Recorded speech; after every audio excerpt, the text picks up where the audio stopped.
Let's keep this thing moving. Let's keep this thing moving.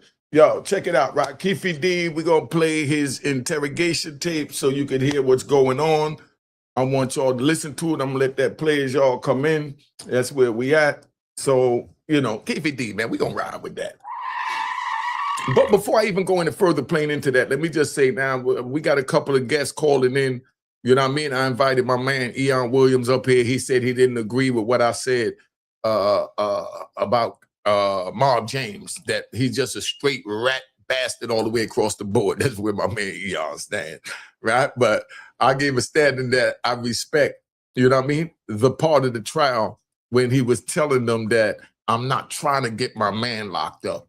That's all I was saying. But Eon went somewhere else with it, but we're going to have fun with it because that's my brother.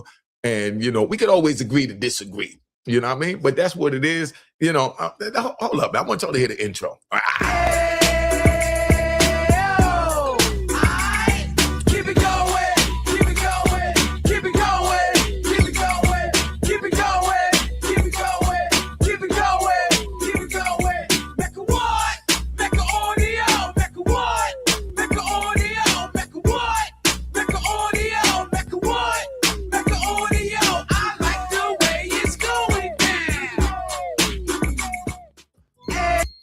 See, this is my other side right here. This is the other side where we're going to deal with Keefe D and how everything is going on as y'all take your time and come in.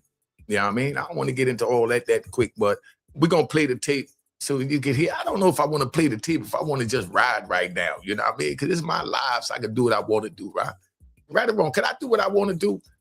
So we're going to say Mecca breaking news. That's the new joint, right? Mecca breaking news. Mecca what is it? Breaking Mecca news. That's what it is. Breaking Mecca news. That's where we going at with this. Now, this the Mecca news, right? We back in class. And today I need everybody to listen closely because day 5 of the Keefe D trial, it's not about another witness, because day 5 of the Keefe D trial, it's not just about another witness. Walking into the courtroom today, we're dealing with something much more dangerous to a defendant. We're talking about his own words. Keefe D's own words is what he's battling right now, so that you can understand that.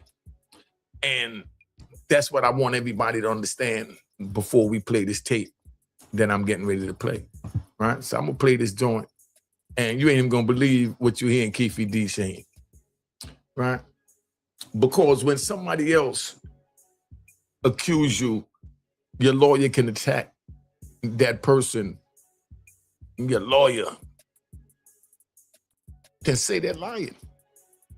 They're mistaken. They're looking for attention. They're getting a deal. That's why they're testifying. They wouldn't be testifying otherwise if they wasn't getting a deal. They're remembering something wrong. That's not the way it happened. They know that's not the way it happened, but that's the way the government wants the picture to be painted. And being that he wants the picture painted that way, he's paying for the artist by offering him his freedom. Now, imagine if someone told you that you don't have to do a day in jail if you got on the stand and testified against your brother, not another man, your brother. Listen, I've seen sons tell on mothers while I was locked up. I've seen sons tell on fathers while I was locked up.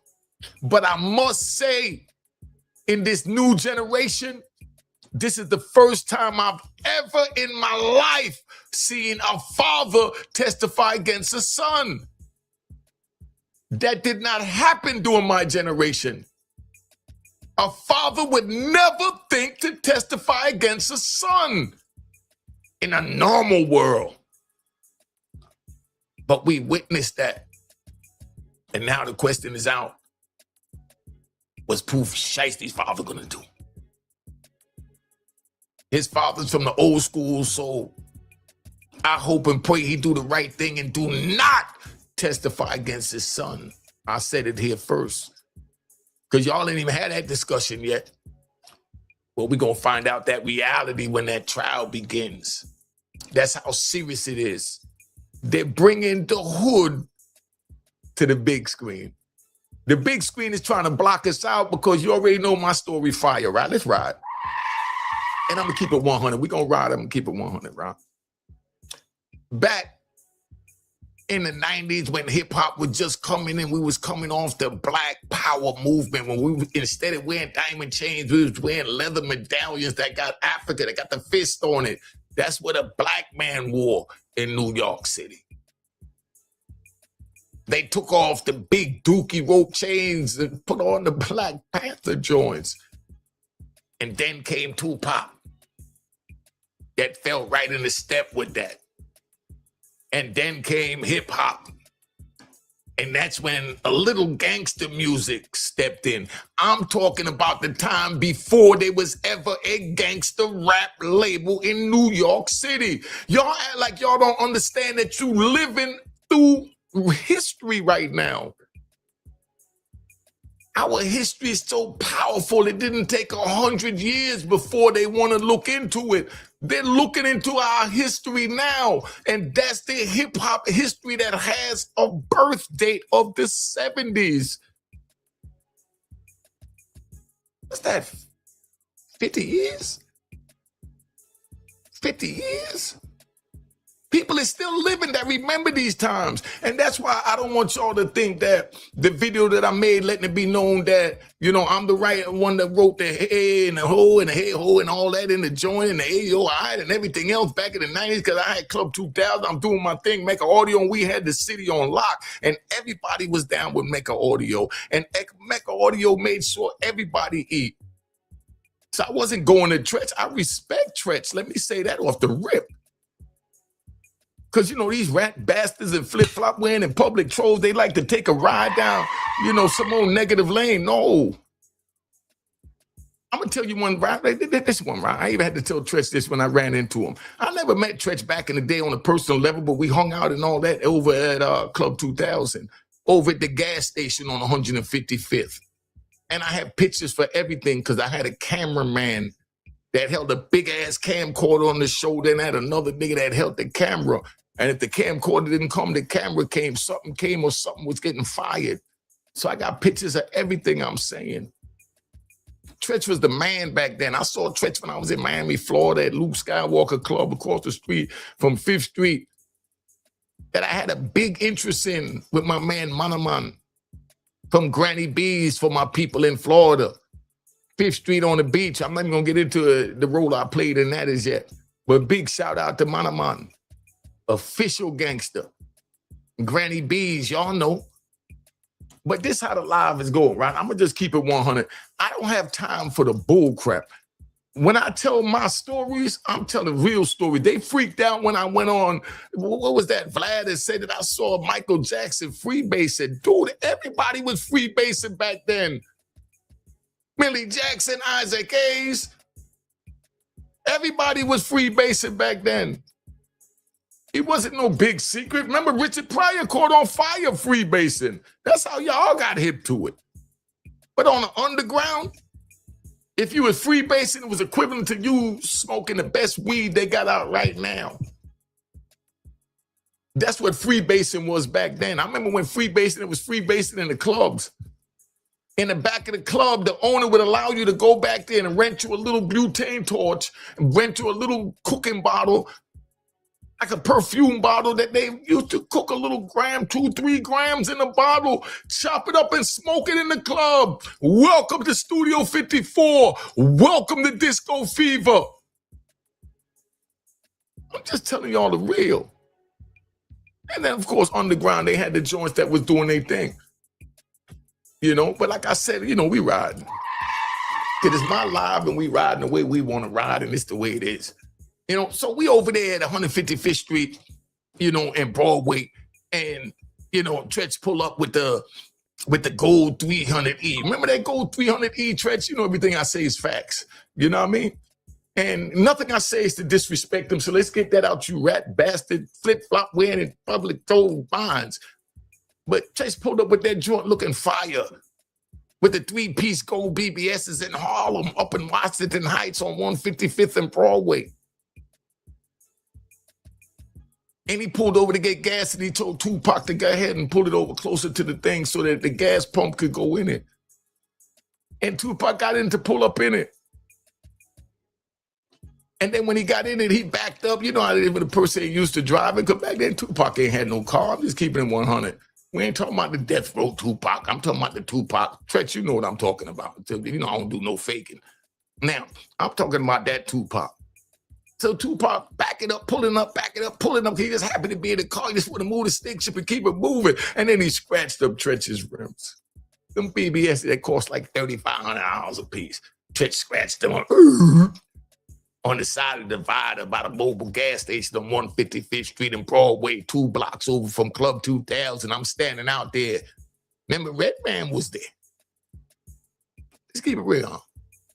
We ain't gonna play it. You know, I didn't really know the rappers from Jersey, and it wasn't to disrespect them, but I didn't care about the rappers from New York.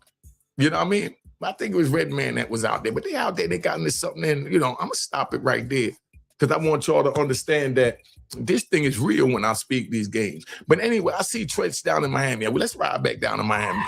See, this is how we ride on the Mecca. So we ride back down to Miami, and I'm in, you know, Luke Skywalker Club, and Tretch is performing that night. And while this man is performing, it looked like he was elevating on air. And you put whatever title you want to put on that, because I know the rat bastards is quick to say something, but yes, he was elevating. When he was rapping, I was rising with his lyrics. To me, that's one of the greatest rappers from that generation that slept on. And I'm keeping it 100. Go back and listen to any one of Tretch joints from back then. Smoke a joint and listen to Tretch, nigga. That nigga take you here. I'm just keeping it 100, you know? But as far as, you know, the hip hop parade, everybody know what that is. Me and him already talked. We got that straight, so I don't want that, you know, short that I put out to get all out of context because y'all trying to run with shit. You know what I mean? But I talked to him. He was on some man time. I know it's a man time. He lived up to his image. He's a straight man. Let me say that. You know what I mean? Out my mouth before the rat bastards twist something. You know what I mean? But, you know, let's take this back to where it's at, right? I feel like educating a little bit, right? Your lawyer can say you're lying, right? Because they listen to the tape that we getting ready to play with Keefe D. They're mistaken. They're looking for attention. They're getting a deal. They're remembering something wrong. That's not the way it went. But when the voice coming through those speakers belonged to you, how would you feel if you was Keefe D? Now the fight changes. The real question. And this is where this case gets real complicated. The prosecution, he warns the jury saying, listen to what Keefe D himself is saying. Defense, they want the jury saying, don't confuse a story with proof. And that is the battlefield. Keefe D's lawyer is saying, don't confuse the story that he told with the truth. And the prosecution is saying, listen to what is coming out of his own mouth. You know what I mean? But they say, what was that on the Jackie Chan drawing? Chris Tucker said, man, do you understand the word that are coming out of his mouth? Let's keep it moving. Now, we're going to talk about the psychological cell. This is something I created. I took 3,500 hours of psychological training. And not only that, I became a certified electrician, plumber. Oh, if you didn't know me, my name is Unique Mecca Audio, and I served 26 years in federal prison. And I took advantage of the programs that they offered that y'all paid for. And I appreciate it. And I give you all a round of applause for paying your taxes and taking care of the programs that help me. Relax, y'all, relax. Did I say relax?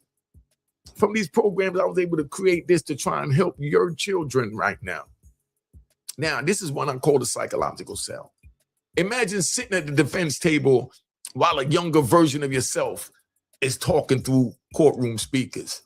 That's what Keefe D felt like, listening to a younger version of himself talking in the interrogation room. We're going to play this. We're going to keep it real. We're not going to pull no punches. Like I said, I invited some real brothers to come up here. My man Eon, you know, from DC Blacks, great brother. He disagreed with something I said. I'll welcome the disagreement because I'll welcome his mind. Intelligent young brother. Now, you can't, interpret him, right? You can't tell him to explain himself differently. You can't grab those words back. You can't tell your younger self, man, shut the F up. What are you doing? You tell me, what are you doing? Just shut the F up. That's what you're sitting there telling yourself. So you understand. That's a psychological cell. Your present freedom being judged through your past, months, and even years. Now, let me ask you these live questions real quick, man. Pick from these and let me know. What's more powerful to a jury?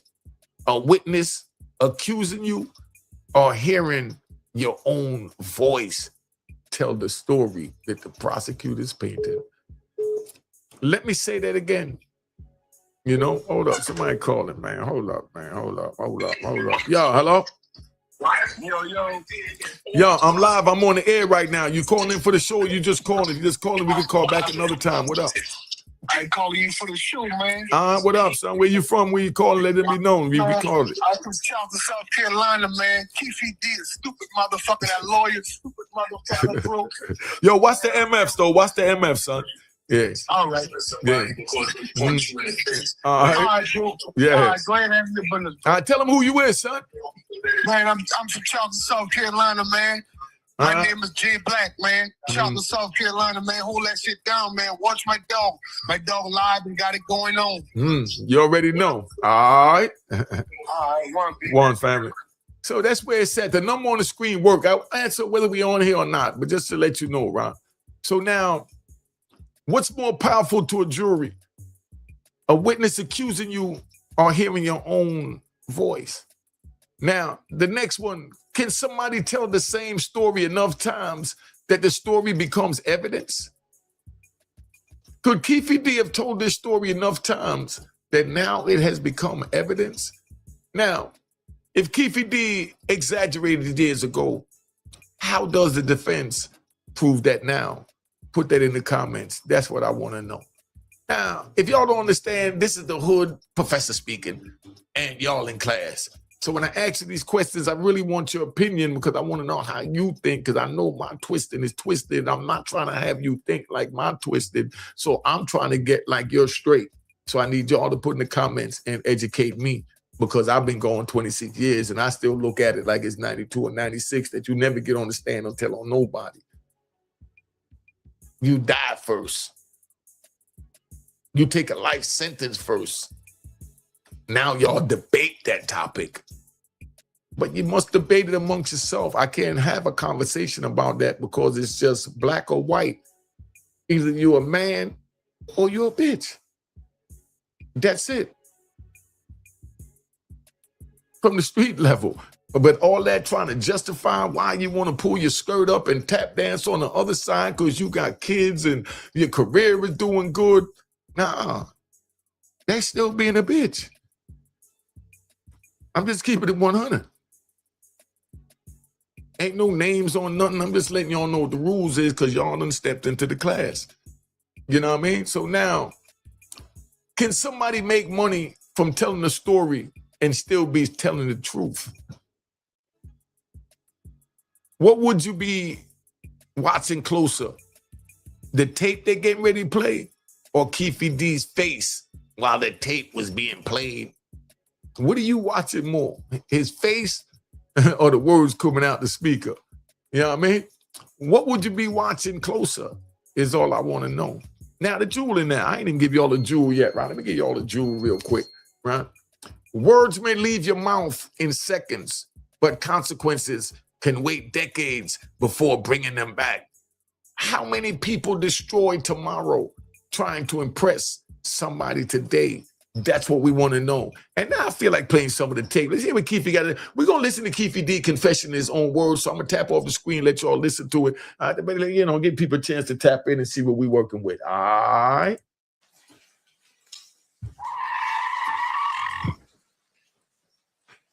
Now, this is the beginning of the Keefe D trail, so you understand. They get ready to play his tape on the 5th day of August 21st. Mr. Keefe Dwayne Davis. You see, I don't know about this lawyer. What y'all think about his lawyer? Put in the comment what you think about his lawyer. I'm not even gonna give my opinion on that one. But you know, that's why I had to represent that situation in that instance in the trial when Marv James stood up and said, man, talk to your lawyer, man. He's trying to burn you, dog. You know? But look how young this lady is judging over this man's life. Keep that in mind. This young woman is determining his freedom right now. She's deciding if he goes to jail for the rest of his life. Exhibit 118, which was previously admitted, correct? Correct. You may begin.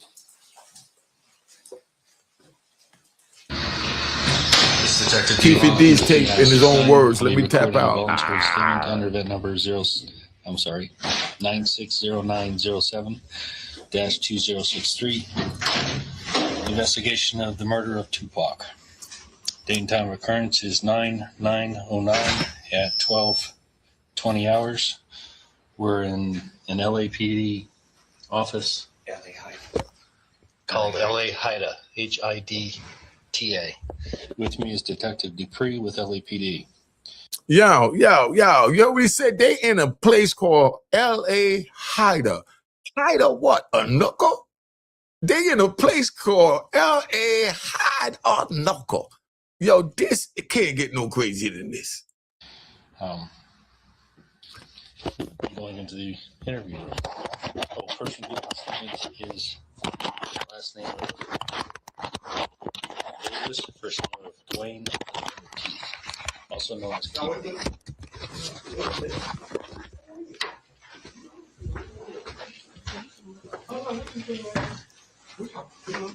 Oh, how you doing? Good, how are you? This is Detective Mom, Las Vegas Metro PD, Dwayne Davis.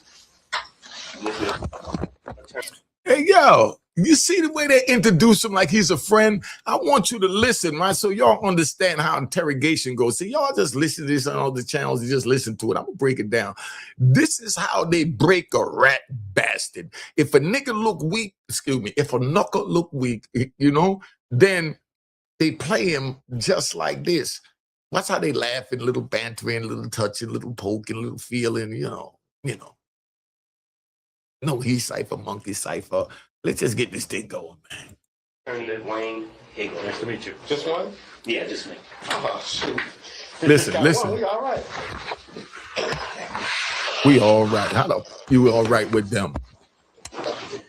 And they bring you in for murder. Okay. So you one of the investigating officers? Yeah. The original investigating officers were Detective Becker and Detective Franks. Okay. I was at the original crime scene, and they're no longer in homicide, so I've taken the case over. Oh, okay. Stop right there. Just so you understand what that's going on in criminal language. He's saying, give me my props because I'm one of the originals and I know y'all taking over this case and I want my name on it that I brought this dumb ass down. That's what he's saying, so you understand. Now let's move forward because we like to ride. Okay. I've had it since 2000. Okay. Mr. Davis, you go by... you can call him Mr. Davis or you can call him Keefe. Keefe D? He telling them what to call him. Instead of Keefe saying, hold up, man, you call me Mr. Williams, sugar. Listen to what's going on. Come on, man. Or Keefe, either one. Okay. Yeah, don't just what you feel comfortable with. Okay. This is actually, I took quite a few notes here, but I don't even know where I'm going to be going in this thing. Okay, let me say something to my client in front of you so he understands. Okay. You know, this is like an informal meeting. He's just trying to get some information. You know, there's no trick questions. If there's something you don't understand, just say you don't understand it for a second. You know, but his intent is not trying to be crafty. He just wants to ask you questions and try to answer them truthful, and we'll be out of here, and that's it. Right. Yo, screw that. I ain't answer no questions. I don't got nothing to say. Your lawyer, is he charging me or not? What the hell you mean you advising me to answer questions and you my attorney? Whoever had an attorney advised them to answer questions? Tell them straight up, man, I got a right to plead the fifth if I want to plead the fifth, and I'm not pleading nothing now. If I'm not under arrest, let me the F out of here. But I want y'all to understand there's a flip side of that now. That's when they know you're already a straight gangster. You get pulled over on the side of the road, get pulled over in the mall or wherever you at, and you get pulled over. Don't get aggressive with them. Because you get pulled over on the side of the road, officer out there, you getting all aggressive, you going straight to jail, getting beat up, getting pepper spray, getting everything else. So don't even do all that. What I recommend is play the biggest goofy you could play. Always play the biggest goofy you could play. Because 9 times out of 10, whoever the officer is, whatever he's doing, 9 times out of 10, he was being bullied when he was growing up by somebody that looked just like you. So that's why you play the goofy, so he thinks that you one of them, but you just didn't get a badge yet. Do y'all understand the words that are coming out my mouth? So that's where we at, so you understand. But we're gonna finish playing this, man. I want y'all to hear this, because y'all got to hear this. I have absolutely no intent of arresting you today. You understand that? Then why am I here? I have, all I want to gather is some information. Yeah, that's not what he's not here. I ain't He's got not no saying he's gonna arrest information. you, he's saying- No, I'm Yeah. not. No. Yeah. And his lawyer is clarifying things, agreeing with the officer. When Keefe D have a right to tell him go shove off. But I don't hear the lawyer telling him that. But we see the lawyer that he got now also. That tells you a lot. He said he's not here for that. He's here to make sure everything's clear. Right. You know, and he wants you to be honest with him. It's not clear if you're not honest. Okay. Yeah, that's exactly right. You understand everything? Yeah. Okay. And he's dumb at it. Yeah. What's your name? Dwayne Davis. His real name is Dwayne Davis, yeah. Okay. Listen to this lawyer. He's the prosecutor. And what's your birthday? 6/14/63. How old are you? I'm 46. Is it DWAY? DUANE. Middle name is Keefe. Yeah. And where do you currently live? 91, 93, Lantana. Lantana? Yeah. And Drive. drive? Corona. Corona? Do you have a telephone number? That works. Give him one that works. Or just, Do you have a landline? Yeah, 951. 603 3474. Okay. And who do you live there with? My wife, What's her name? Paula. Paula Davis? Yeah. Does she go by any other name? Clemens. Clemens. Okay. Now, we're going to be talking about Tupac. Is that right? well, whatever you want to talk about. He didn't actually, I didn't brief him, so Oh, okay. he's telling him. Well, Detective Dupree gave me a call, and he says you may be help to me in the Tupac murder. Hold up. They even told you, yo, you gonna help me? You on the street, what reason do you have to help them? I'm just asking a question. And whatever your answer is, that lets you know what side you're on, and you need to be on the right side and answer the questions. End the story. I'm 61 years old now. I'm telling y'all, stay on the side where you ain't got to make a choice. You don't have to make a choice to have to make a choice like that. Now, let me hit you the jewel that I was going to give you a minute ago, right? Then we're going to ride. Words may leave your mouth in seconds, but consequences can wait decades before bringing them back.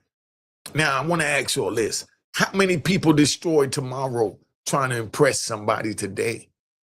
Who do you know that's destroying their tomorrow trying to impress somebody today? That's what I want to know. Back in 96. Yeah. Is that correct? Yes. Okay. And back in 1996, you were living where? Compton. On Burris Street? On California. On California Street. Okay. Did you have a place on Burris? No, I have no place on Burris. Okay. 1405 Burris, who was living there? That's my dad's house. At your dad's house? Okay.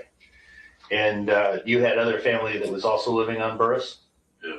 And who was that? Lando and my sister, Gail, Roslyn. Okay. Lando being Orlando. Orlando what? Anderson. Okay. I know you know that I know what you're talking about, but I need to hear it from you.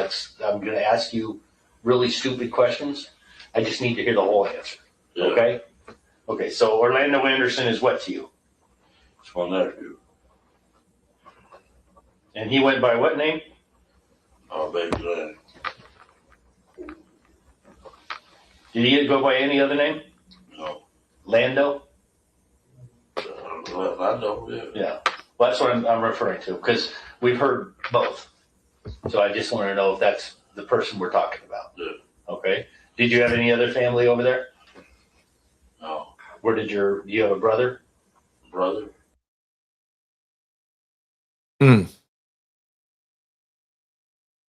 Now he done mentioned Lando.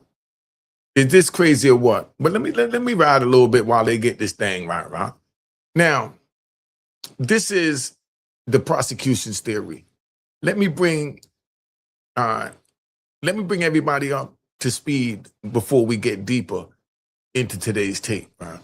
The prosecution's position has been clear from opening statement. They're not alleging that Keefe D was necessarily the person who fired the shots. Their theory is that after Orlando Anderson was attacked inside the MGM Grand, there was retaliation. They say Keefe D helped obtain the weapon, rode the Cadillac, and participated in what happened after.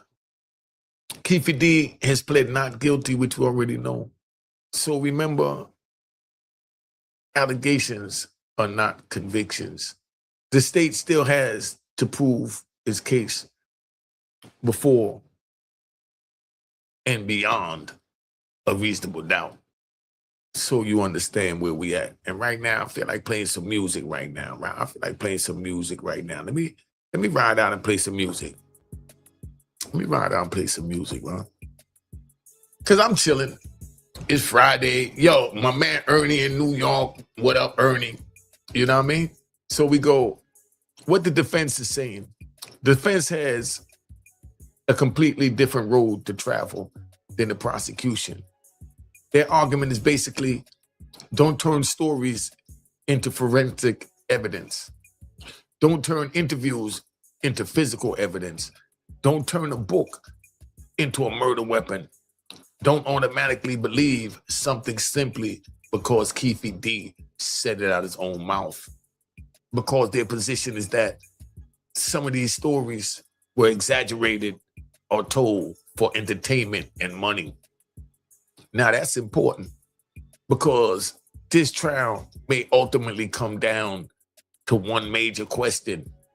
Was Keefe D confessing or performing? Now, the live question I got right now, right? I got some questions for y'all, because like I said, you in class. Can a man lie about committing a crime and later complain when people believe him? Could a man lie about committing a crime? Like Keefe D said he was there, he handed the gun, and this and that, and saw everything in the backseat of that Cadillac. And later complain when people believe him. Should a book written for money carry the same weight as courtroom testimony? Should a book written for money be allowed in the courtroom as testimony? Put that in the comments. Where do you separate entertainment from admission? Does the prosecution need physical evidence if they convince the jury with its own statements? If you were in this jury, right, what evidence would you still need to prove him guilty after you've heard the tapes that we're about to play again? Now, I got a jewel. I gotta ask y'all this jewel. This jewel been bothering me for a minute. I gotta ask y'all this jewel, right? Sometimes people create an image because that image makes them money. Keefe D made a lot of money jumping up on Vlad, all the dialogue, and everywhere else he went. Cam Capone, you name it, he was there. The danger comes when the image starts creating consequences. The image that he painted of being in the backseat of that Cadillac is creating the consequences now where he's sitting on trial to see whether he lives or dies. Because whatever sentence he get would be a death sentence, meaning that he's going to trial. Now we're talking about 2 decades or better just because he's standing firm. And that's the way they do it. Now, is attention worth it when the bill can arrive 30 years later like it just did for Keefe D? That's what I want to know. Now, days 1 through 4, right? We're going to talk about what happened at the beginning of this whole trial situation, right? The road to the tape. Day 1 gave the jury the framework the state laid out. Its retaliation theory. The MGM Grand fight. Orlando Anderson, Tupac, Suge Knight, the white Cadillac, the shooting, and Keefe D's later statements. The defense immediately attacked the holes. No murder weapon recovered tying Keefe D to this crime. No DNA putting or placing him inside that Cadillac. He lied when he said he was in that Cadillac. No fingerprint suddenly appearing 30 years later. No easy physical evidence in this case. So from day 1, everybody knew this case was going to be heavily about the words of Keefe D. Now, day 2. Day 2 gave the jury the physical reality of what happened that day. Or should I say that night? Crime scene testimony, medical evidence, the MGM surveillance, Orlando Anderson being attacked. Witnesses explaining the chaos after the shooting. Gang relationships, death row, Southside, Compton, Crips, the environment surrounding that night. Mob James also testified. Like I said, you know, my brother Eon Williams said he didn't agree with me. Yo, put the comment, put the link in the comments so my brother Eon could come in. Eon, when you ready, come in, son. Because now we talk about Mob James.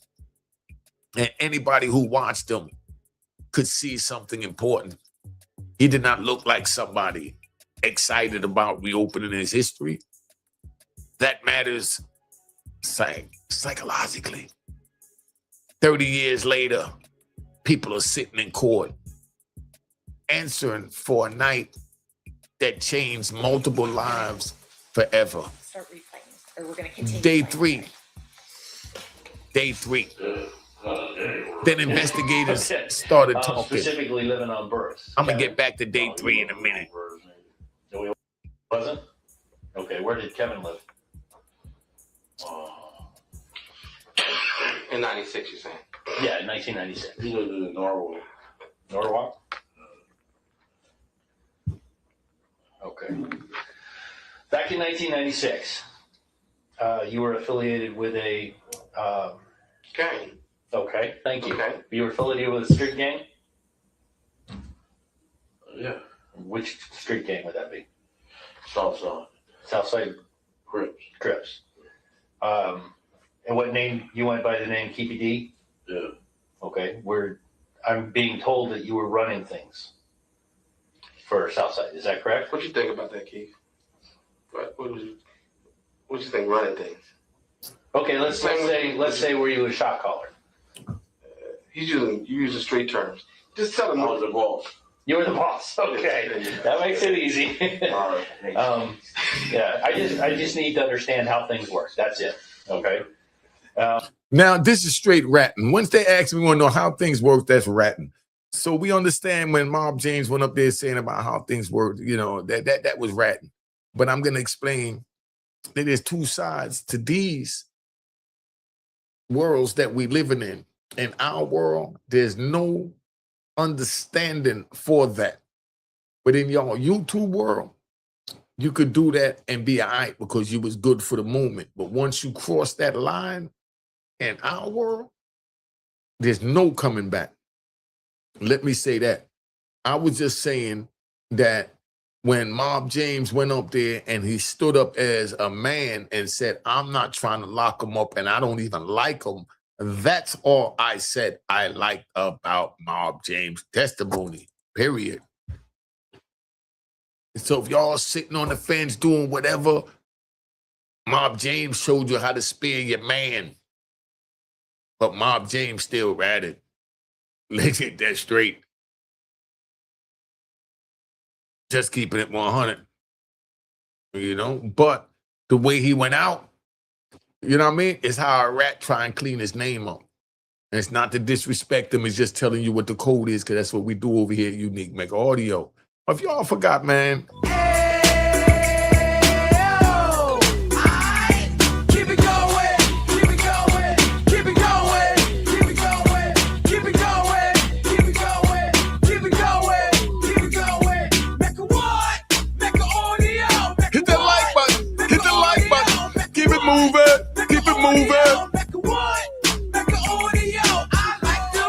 Yeah. I like the way it's going down too. Now, Southside, were they affiliated or were they assisting anybody What do you at mean? that time? Assisting like what? Assisting. Now, I understand Death Row was hooked up. Death Row Records was actually hooked up with Pyrus. Yeah, he giving up too was much right Southside there. Assisting anybody on the other side. You understand what I'm asking? Who's just friends Friends with who? with Bad Boy. Bad Boy Records. Yeah. Okay, that's what I was asking. Yeah. And Bad Boy Records included who? Tell them who you knew a Bad Boy in relationship and that stuff. Puff Daddy, Biggie, all of them. Okay. Biggie Smalls, Yeah. but that's Combs is who you talking about, Puppy Mills. Yeah. Okay. I'm sorry. Well, I didn't get your name. Oh, Wayne. It's called me Wayne. Wayne Higgins. Wayne Higgins? Yes, And you're his attorney? of course. Okay. Very good. Okay. But you said something that stuck in my mind. You said, I'm not here to arrest you today. Yeah. I'm not here to arrest you. I am not here to arrest you. I am not going. That's all he needed to know, to run his mouth and pull his skirt up. Once they said, I'm not here to arrest you. to arrest you. Keefe, You understand me? Yeah. He just wants some facts that maybe we have previously discussed, just straight facts. Because Stop right there. Stop right there. Stop mother effing right there. They said they want facts they previously discussed. That means they already had meetings with this man. This is just the tape that's being played. There's other tapes that's being played.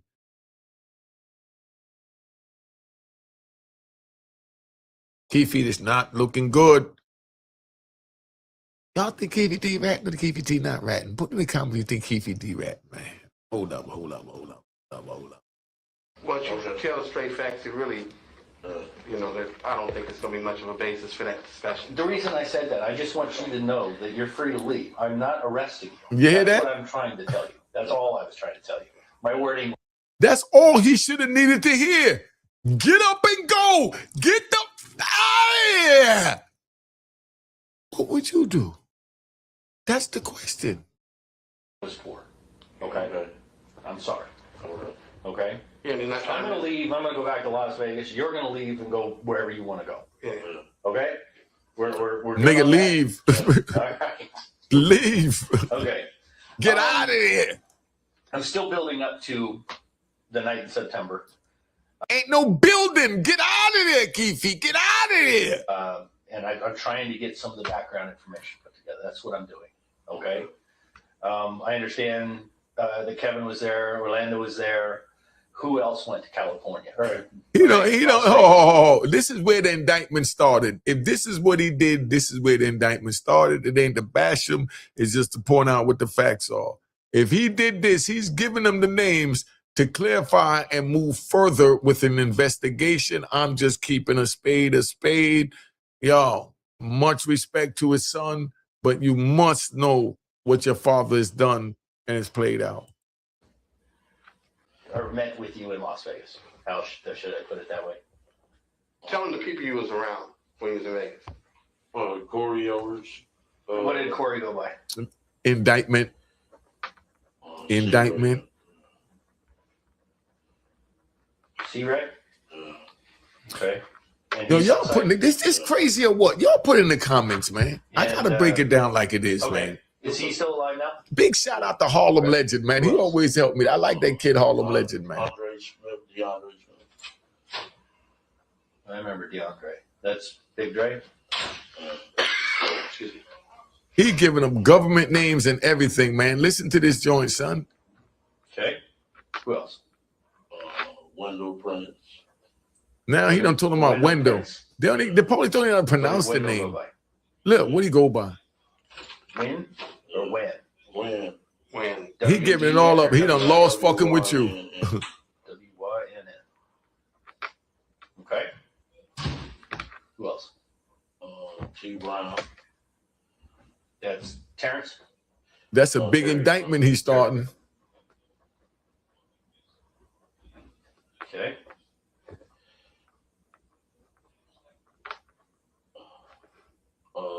Tracy Session. Listen to this, man. All them, it had to be an indictment. Hey, hold up. Big shout out to my man, Do Sims, too, because I watch his podcast a lot, Do Sims, right? I got a question for my West Coast brothers, right? I just want to get into this to help everybody understand this. Was this interviews that he's doing now, was that before he caught that drug case that he said he caught, that he saved everybody from going to jail? Did he start the case that he saved them from going to jail? Or was that case already caught when he did that interview? It's just a question. It's not picking sides, but you were dealing with a unique mother effer right now. All right? Now, did you understand the question that just came out my mouth? Or do I need to say that one more time? Because I need help from the West Coast. When Keefe D did these interviews, did they already have the drug indictment on him that he said that he spared 40 people from going to jail because he didn't tell?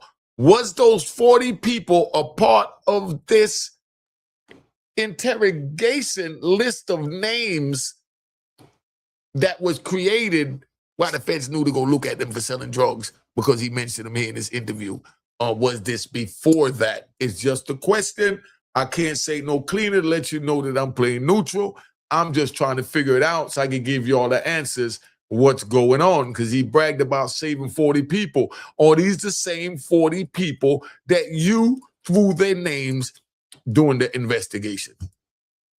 Just a question. Let's finish listening. SSION. And what did he go by? Trade Trey, y'all.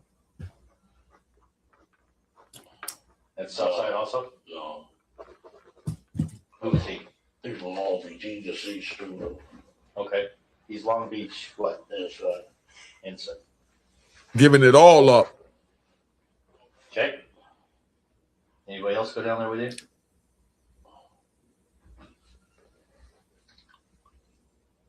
Keefe. Me? No, nephew. No. Yeah, he already said us three. Yeah, I got Orlando, I got Kevin, Corey, DeAndre, Wendell, Terry, Tracy. Your wife was down there too, right? All of them on the Anybody indictment else? now. And Kevin's wife. Kim. What was her name? Gina Dina what? Davis. God damn, son.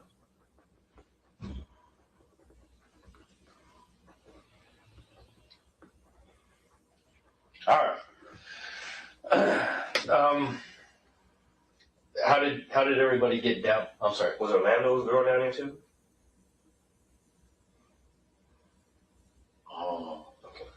Do you remember who Orlando's girl was? Damn, telling Orlando's girl too. Rasheen Smith. Rashina? Yeah, Rasheen Smith. Hey, yo, I'm not into all that, but y'all want people to interview for this case. Get these names that he's saying and see how this turned out. Okay. I'm not trying to expose them. I'm just saying. I would definitely like to hear what they got to say, but I don't do that. I'm not sure. Okay, that's fine. How did you get to Las Vegas? I drove a rental car. Was this like a week beforehand, the day of, the day before? You remember? We came down there like a couple of days before. A couple of days before? And you were gonna rent a car? Yeah. You remember where you rented it? Avis and all the. Did you know anybody at the Avis? Or you just walk in and rent it? Okay, what kind of car did you rent? I think it was Todas or Buick Regal or Todas. One of the two. Just green. Now they're gonna go pull the records, look for traffic tickets that was done by the Blue Regal. So he's telling on himself and don't even know it. What kind of criminal is this? Like I said, I know real gangsters from California.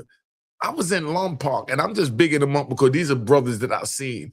I know Big Cass that kept it 100. His brother C-Dog, you know, Escapone. If anybody know where Escapone is at, please, if you from Compton, California, and you know where Escapone is at, tell him to contact me. That's my brother with blood now. If you know Escapone from Compton, then you had Big Duke that Escapone ran under. I keep it 100. Big Duke official. You know what I mean? I mean, these is men that I was with in Lompoc that kept it beyond 100. And I know they would never condone nothing like this. And I'm not speaking for them. I'm just speaking for them. You understand what I'm saying? Think about what I'm saying.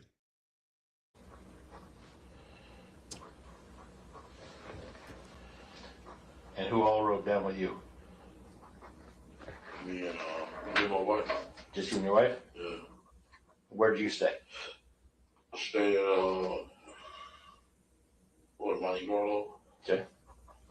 Now they're going to go check where he stayed and go ask the neighbors what's going on with him, what kind of traffic they seen. He's putting the whole case together.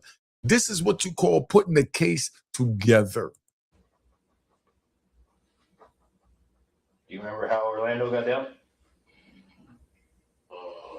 No, they came down a couple of days after the day of the fight. The day of the He's telling them how his nephew, the alleged killer, got down to Vegas. fight or the day before the fight? The day of the fight or the day before. I know we were down there a couple of days before now. Okay.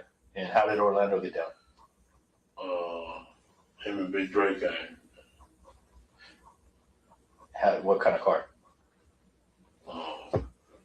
Kevin.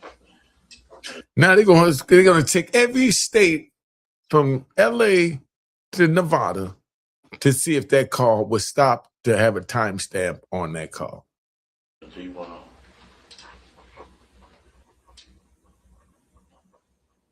Okay. Where did the Cadillac come from? It came from LA. He's doing a lot of talking. Was it somebody's car? Was it a rental car? Do you remember from where? No, I don't remember from where. Okay. What color was the Cadillac? White.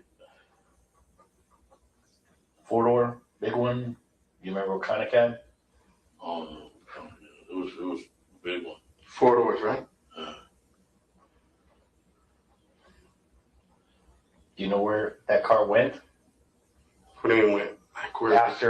Afterwards, did he get returned to the rent-a-car place? Yeah. You did. Okay. You don't remember what company it was? No. Okay. Do you remember who rented it?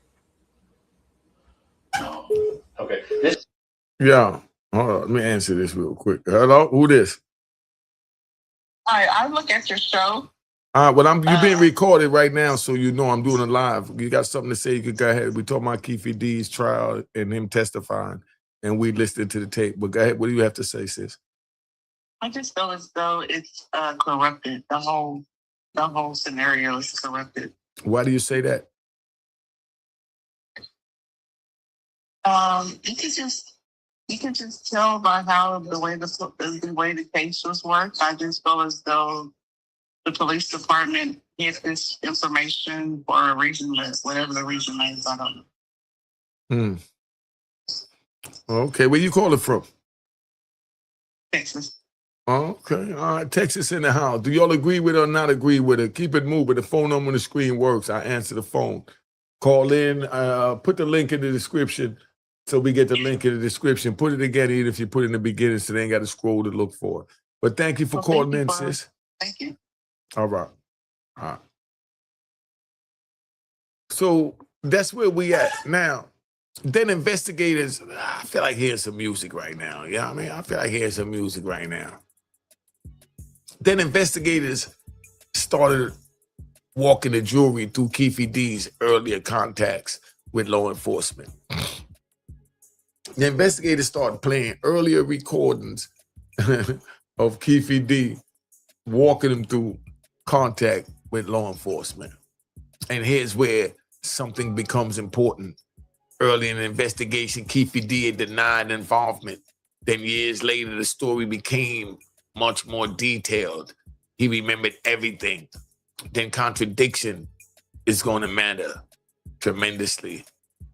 That contradiction is going to matter tremendously because the jury eventually has to ask, which Keefe D are we supposed to believe?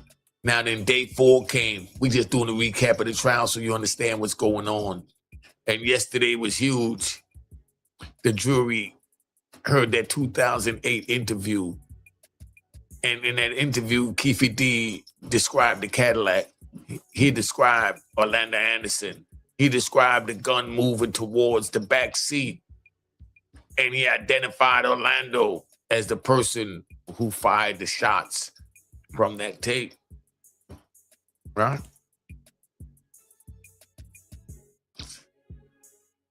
That state loves that tape for an obvious reason. There's a reason why the state loved that tape so much. They don't need another man pointing across the courtroom. They have Keefe D telling the story himself. But the defense has another problem for the state.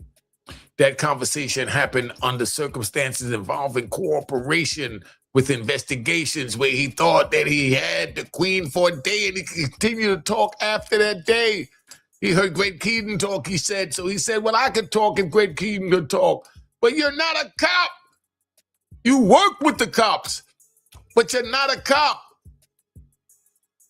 So they're going to challenge why he was talking, what protections he believed he had, and whether the story itself can be trusted because he thought he didn't have to worry about a thing.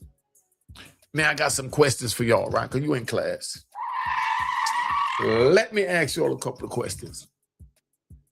Why do you think his story changed from earlier denials to detailed later accounts? Why do you think he started out saying he didn't remember this, didn't remember that, and then everything got detailed? The more he got on the podcast, the more he got comfortable. Does that change make the later version stronger or weaker to you? If somebody believes a conversation is protected, does that affect how freely they talk?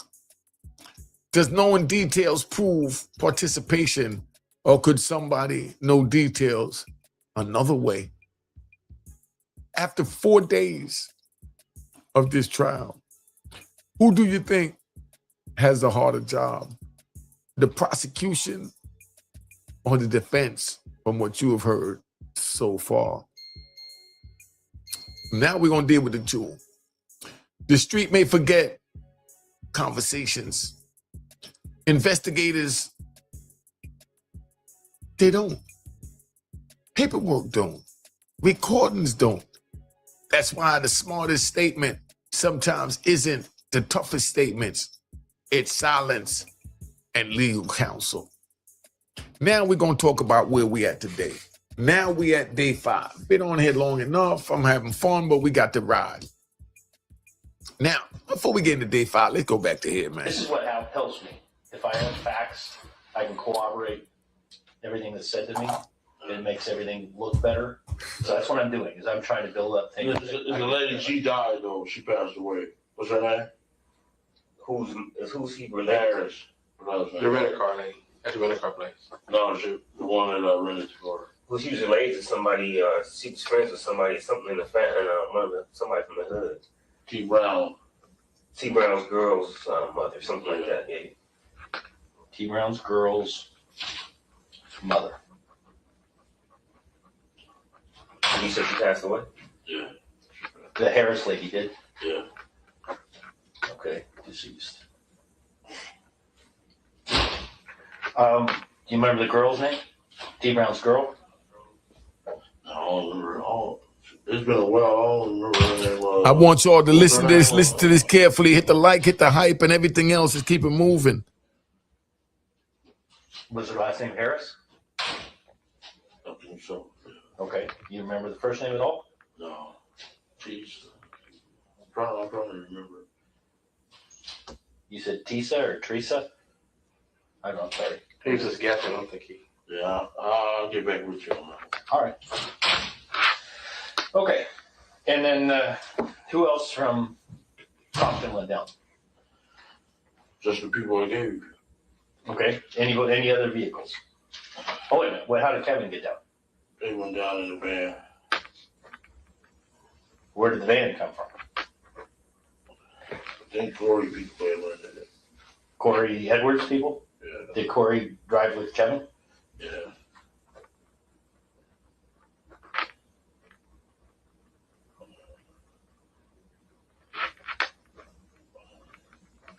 What color was the van? I think it was bluish or green. You know, bluish green. Do you remember what kind of van? It was Astro or something. Okay. And you think Corey Edwards' people rented it? Yeah, I think so. Do you any idea who? I don't know. Okay. And so Kevin Davis, Corey Edwards, who else were in that car in the van? When Tracy. Wendell, Prince. Y'all don't think he doing too much talking? Somebody let me know if you think he doing too much talking. Put it in the comments, please. Come on, man. Let's hop in. Okay. Did they go down the day before also, or do you They remember? went the same day I went. Okay. Or do you remember where Orlando, Big Dre, and T Brown where they stayed? No, we was over, mostly all of us was that long. You don't think that's too much information? Okay. What about your brother Corey, Wendell, and Tracy? Where did they stay? Monte Carlo. Monte Carlo. Okay. Mm-mm-mm. All right.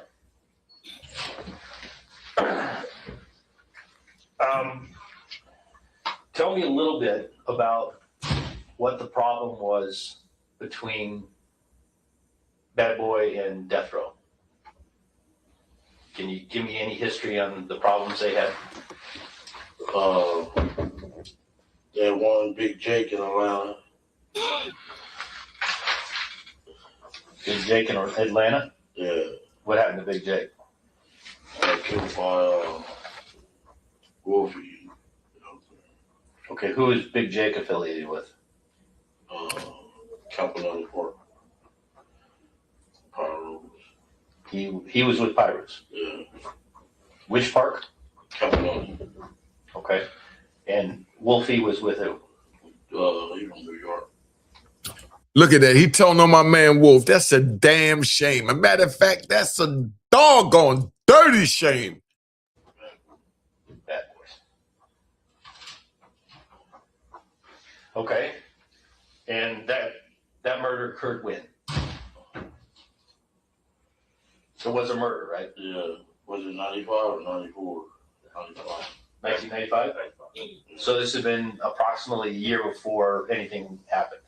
Yeah. Is this what Now he telling about another murder case. started all the problems? No, at the Source Award. The source of awards? Yeah. Shug got up on stage and said, you know, disrespected the dude, Puppy. Suge Knight got up and disrespected Puffy. Real bad, yeah. Yeah, they made it If you want somebody, you don't want everybody dancing all on your videos. Come to Death Row. Woo, woo, woo. That's- Yeah. Yeah, basically he said that, if you don't want your executive producer to be involved in the videos, you want your owner to, to carry it with a class act. Come nuts, don't come to Bad Boys. He referred to Puffy because Puffy's always in all the videos. Oh, Yeah, he was making a mark about Puffy, Okay. and it was a real embarrassing the way he did it. Yeah. How did Puffy feel about Suge? He's scared of him. He was scared of him? How afraid of him was he? He was real scared of him. He didn't even want to come out here. To the California area? Yeah, period, yeah. Because he was afraid Suge would do something? Yeah. Okay. You think Suge would have done something? If he could have caught Puffy? Yeah, quite sure. Okay. Okay. I'm just looking for your opinion. Yeah. He just threw Suge under the bus, though. That's it. All right. Do you know anything about an incident that occurred at the Lakewood Mall? Yeah. Okay. Can you tell me about that? Our little homeboy, he was going to college to play football. He's in the mall. Okay. Who is your little homeboy? His name Marcus. He got killed though. Marcus what? Marcus was his name.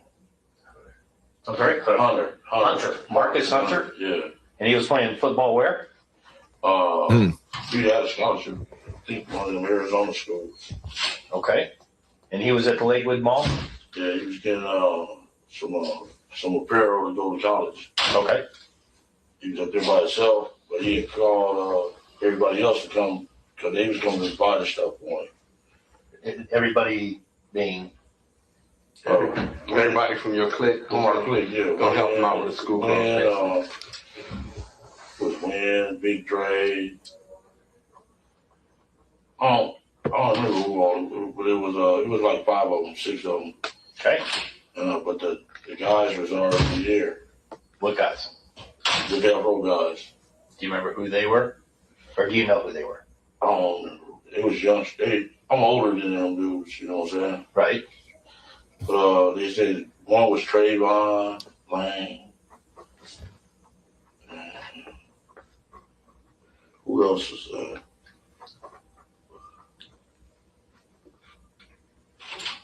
Kevin Wood. Okay. K-Dub. He giving them 40 names. But some other little guy, I know his older brother. His brother name is Corey. I don't know the youngster name. Corey. You know who Corey's? No. Okay. And another youngster? No, I know the brother. Corey is his brother. Okay. He's a little bit older than dude, so I kind of know him. It's Corey's brother. Their mama name is Damn, they mama name. what's her name? Last name is Stamp. They used to be from our neighborhood. Stamps. Yo, he giving a lot of names, yo. That's the Stamps. Yeah, I want to know if any of these names was on that indictment that he said he freed the people on. Did he create what he freed? Yeah. Okay. But I know the mama real good because she's more of my age. Okay. Yeah, and they was at the mall. He was at the mall, Marcus. Okay. By himself. They was talking crazy, Jolene going crazy. What kind of crazy? Like, Anything you can remember? Statements? like fuck Southside and woo woo woo woo. Fuck the South Side? All that, yeah. So Marcus was kind of scared, but once he seen everybody coming, he, punched the guy out. Which one you punch out? Well, I think it was Trayvon Lane. Okay. And what happened? He just punched his ass, beat him up, and everybody just jumped in and whooped their ass. Okay. And was anything taken? They said a chain hit the ground or something. We didn't have it though. Okay. Yeah.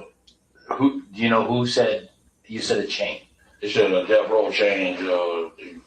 We took the death row change or something, but we didn't have it. They must have lost it in the mall. Okay. Right, y'all didn't take chain. Y'all didn't care about that chain. And Okay. So you heard, as well as I heard, that a death row records chain was missing, Yeah, but you said that they didn't take it. we didn't get it, no. Okay. Okay. All right. So this fight, Trayvon Lane gets beat up, and At what point did he think this was ratting or not ratting? Somebody let me know, please. I imagine everybody got beat up. Yeah. All right, and that also caused tension. Yeah. Okay. Is any other events happen here in California or in Compton prior to going to Las Vegas? Any other things happen that cause any kind of tension Yeah. between sorry. Death Row, Bad Boys, y'all, any other incidents? I know the car wash man was like, they brought a fucking 100 tickets. They said y'all better not go. Some of them shit. The car wash guy said what? He watched our cars and the Death Row dude's cars. He like, man, they brought 100 tickets and they said y'all better not go down there. Okay, Death Row's got 100 tickets. Yeah. Okay. What did We been going to the fight since like 86, 87, before the rappers even started going to that shit. Right. Yeah. So were you worried about Death Row having 100 tickets? Nah. I played football with the guy, and I know he saw. What shit? Sure, I played football with him. His daddy was our coach, all that shit. Oh yeah, where did you play football? At Great Compton, Hot One. Oh, I'll be damned. So he was like 8, 9 years old. We know they saw. You know what I'm saying? Okay. You know they're soft. I know Suge, You should have soft. Okay. All right. So Suge's a big guy though. He's soft though. You know, I played football with him. He was our center. Oh. You know. Okay. Okay. All right. So there's no. See, you see how they got them laughing and carrying on? Do anybody understand how this thing play out? That's why I'm playing this word for word, so you can see how they rock you to sleep. And that's all you call it. Worries about them having 100 tickets. So everybody goes to Vegas, and you spend a couple days there before the fight. Yeah. Are there any incidents in Las Vegas prior to the fight, the Tyson fight? No. We seen them, they had pulled up in their Rolls Royces. The girls was out there. We seen them and all that. Who'd you see? Was it it was Snoop, Tupac, and Suge. They had a black, white, and a red Rolls they pulled up in. He telling it all. Where was this? Just at the MGM. For the fight? Yeah. Okay. And Mike Tyson then pulled up in them Bentleys.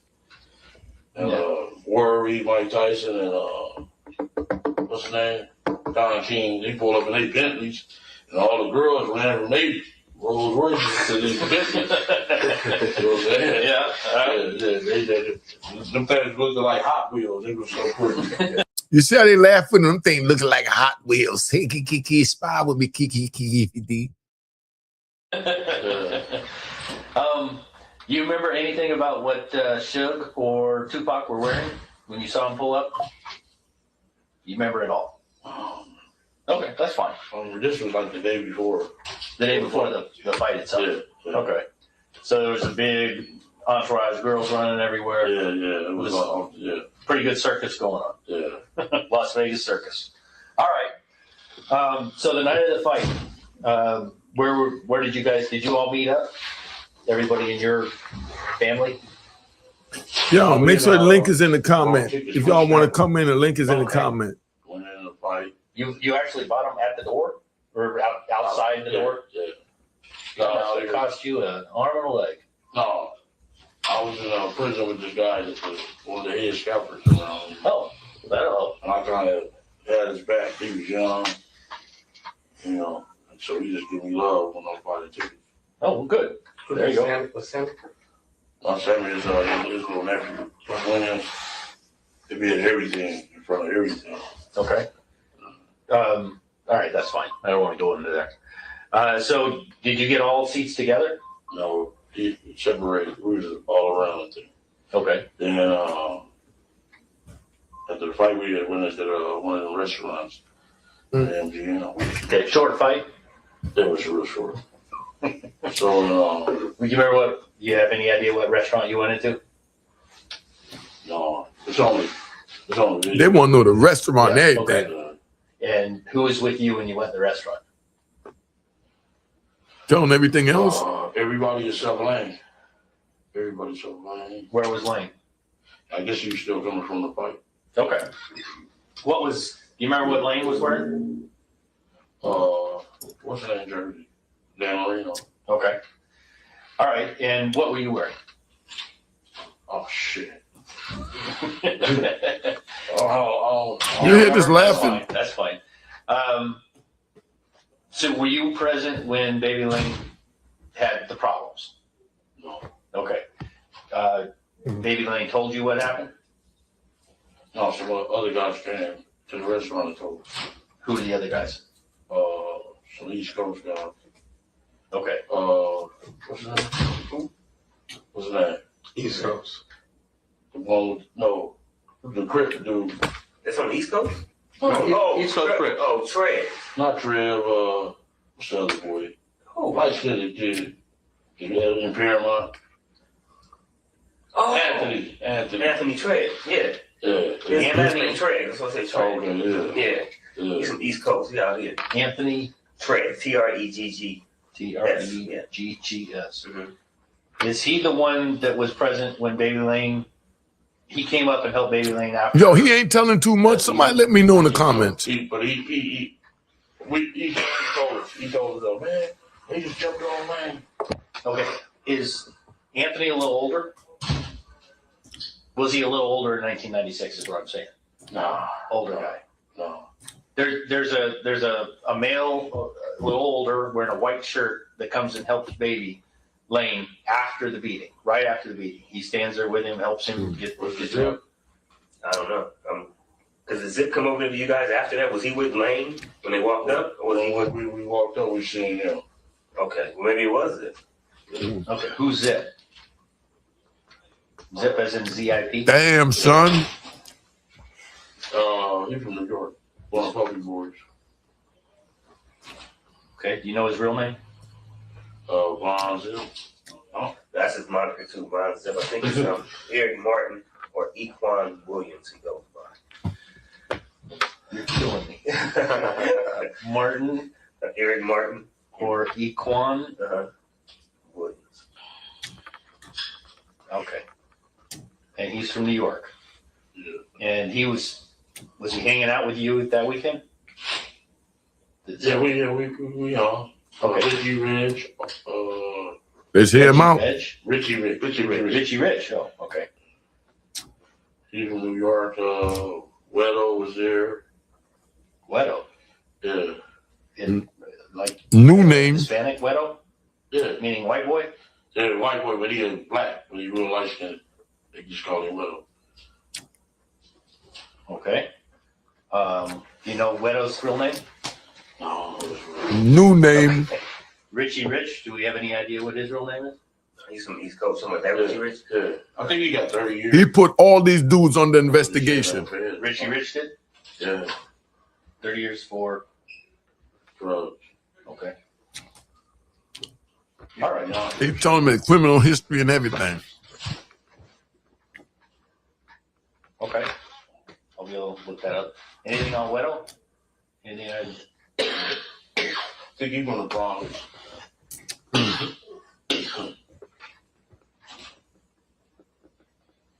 I'm not sure how to spell Wedo. W-E-T-O. Wedo. No, that's the Look, they creating the spelling of it and everything. okay. All right. So Zip, This nigga you helpful. see Baby Lane right after something happened, and he's with Zip and who else? He was with them cats. Zip, Richie Rich, and what? And what is What's that? what did Baby Lane tell you? But they jumped on him. Who? The devil shooting him. But his arm was like out of socket. They beat his arm on the socket. Okay. So you said Shug. Who else? Suge, Buntry, Trayvon, Tupac. Okay. And they beat him pretty good. Actually knocked his arm out of the socket. Yeah. Anything else? Anybody else? They did. I know the whole crew, they whole little crew, they said it was about 18 on 30 of them. Okay. And he told you Suge actually took part in beating him? Yeah. Okay. This was all on videotape. Yeah. Have you ever seen the videotape? Yeah. Yeah, I think everybody has. All right. So they beat him down. He comes, he meets with you. What is said at that point? Is there anything said at that point? Well, nothing really said. We just went to the valet parking and got our cars and stuff. MGM Valet? Okay. Were all the cars there at the MGM? Yeah. Okay. So the van, the white Cadillac, and the Buick. Yeah. You okay? Yeah, I need some water. Nigga nervous. I'm sick of it. Thank you for water. Nothing is said at that point. You want to wait for him to get back? Okay. So you go to get your cars. How is Baby Lane feeling? Yo, Yo, big bro. what up? What up? You know you live, right? Yes, sir. Peace, Connecticut calling in. All right, you already know. Your boy, right? The reason he's doing that, right, is because he think that because he wasn't the trigger man, Yeah. right, and everybody's dead. But he said that he passed that ratchet, and he said he was the one that got the ratchet. He's cooked. Mhm. You already told. You know what I mean? So Yeah. they're just waiting, and they're gonna throw the dirt on him at the end. It's over. Hey, yo, but what he really saying is, man, I was only playing. I mean, yeah, but like you said, once you put all the details in there, man, right, and you already told on yourself, right? Yeah. Man, it's over because how you know too much, man. You know that. Yeah. You know the rules. You know too much. You already and basically said what we already knew, Yeah. right? Because you know when they already do their research, they waiting to see, okay, what you saying, right? So when he took it out of the context of the deal, it's over. He took it out of context of the deal. They said, all right, you can't run around and talk about it. And he went, and once he broke the deal's off the table. He's cooked. Mm. You know what I'm saying? And like you said, he already said, man, and I was a pop fanatic, man. I was young at the time when that happened. I was 16. Mm. Yeah, So you felt it. You know what I'm saying? I was I had, like, I'm from over here, and I had chose Pop over Big at the time, honestly. You know what I'm saying? So, to be, and to me, I still don't think that even Pop would want anybody to go to jail. And that's what I always say. That ain't what Pac would have wanted. You know what I mean? Right. I know that's not what Pac would have wanted, but I can't get into that. This YouTube, they play YouTube games. But Pac wouldn't have wanted that. Everybody all happy, kumbaya and all that. I see Reggie White. Man, that ain't what we stand for on the street, my nigga. My brother got two to the head, man, and he got what he deserved, and he ain't going no goddamn where. I'm right here with him. In this case, though, when somebody's doing it to themselves, I don't know what you call that today. This is different. But that's what I'm saying. Listen, we knew. Like you said, don't nobody got to point the finger. He's doing it all himself. Exactly. And that's what I'm saying. Like how I mentioned my brother, so they understand that you already know what it's like once you put on that armor and you sign up for that street war. Exactly. You know what I mean? Anything comes with it. So whatever I get, I deserve. Whatever he get, he deserve. And that's it. And I don't want y'all, courts are callous like that. And it's not nothing to debate. I'm just telling you how it is on the street. All this faking, y'all on the street and think about telling. But he's showing these young bloods the real.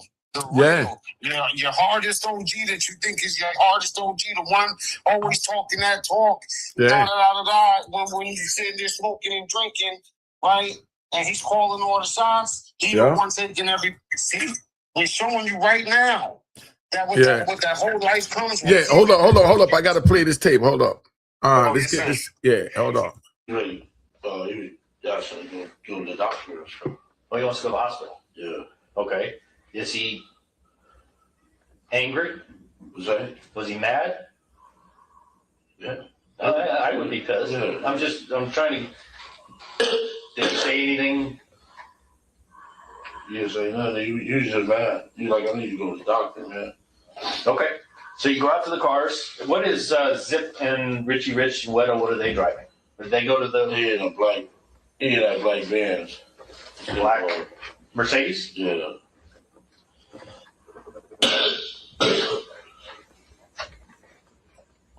Do you have any idea where the Mercedes came from? Did they drive across country? Did they rent it in Vegas? Do you have any From idea? LA. It's from LA. Yeah. Was it a rent a car? No, it was him. It was actually belonged to Zip. Yeah. Okay. Okay. And that's in valet also. Yeah. Okay. So you all go, you get your Mercedes, the van, the Cadillac, and the Buick, and you pull out of valet, you drive away. I went to Paula to the hotel and gave her some money to gamble with. Okay. Then I jumped in the van with him. With your brother Yeah. and whoever else is in there. And what about the Cadillac? Is that with you? Yeah, that's with us. And is the Mercedes with you? No. It's not with you. Okay. What about the Buick? You leave that I leave it left it. at the Excalibur. Or no, I'm sorry, Monte Carlo. Yeah. Monte Carlo. Monte Carlo. Yeah. I gotta get my hotels right. So where do you go from there? We went to Is there any discussion at that point at the Monte Carlo? And you talk about where you're gonna go, what you're gonna do, anything. we went to the liquor store to get some drink. Okay. That's okay. Hello. And I jumped in the car with Lionel in him. With Rhonda, oh, you jumped in the Cadillac At the So who- store. at the store. He telling it all. Is there any conversation at that point? Okay. And we headed up Flamingo. Okay. You headed up Flamingo or down, or okay. Never mind. Where's the liquor store? Is it On Maryland. What? Maryland Parkway? Yeah, Yeah. there's a liquor store right there on the corner of Flamingo and Maryland. Okay. We was there, Okay. and we left from there. They got caught by the light. The band did. The van did. Okay. And once we got to Los Angeles Boulevard, Where were you guys going? Were you looking for something? no, we was going to the MG. We was going to the hotel. Back to the hotel. We had our drinks and stuff. Okay. This is where we're at. They leave. He drops his wife off at the Monte Carlo, Yeah. and he leaves the Buick at the Monte Carlo. He then jumps into the van with his brother and those guys, and they're followed by the Cadillac. Yeah. They drive to Maryland Parkway and Flamingo, which is going to be to the east. And they go to a liquor store and they buy some liquor. Okay. They then decide to drive up Flamingo to the boulevard. Yeah. And you're now in the Cadillac Yeah. with Baby Lane, and the van is following him at this point. No, the van was Got stuck stuck at the light. at Maryland Parkway or one of the ones One of the between? lights, yeah. Okay. So you're headed west on Flamingo. Yeah, that way. Okay. Okay. And we had the light on Las Vegas and Flamingo. And he Tupac hanging out the window. Hey. And all the girls were going crazy on that corner. Shit, that was the motherfuckers right there. Mm-hmm.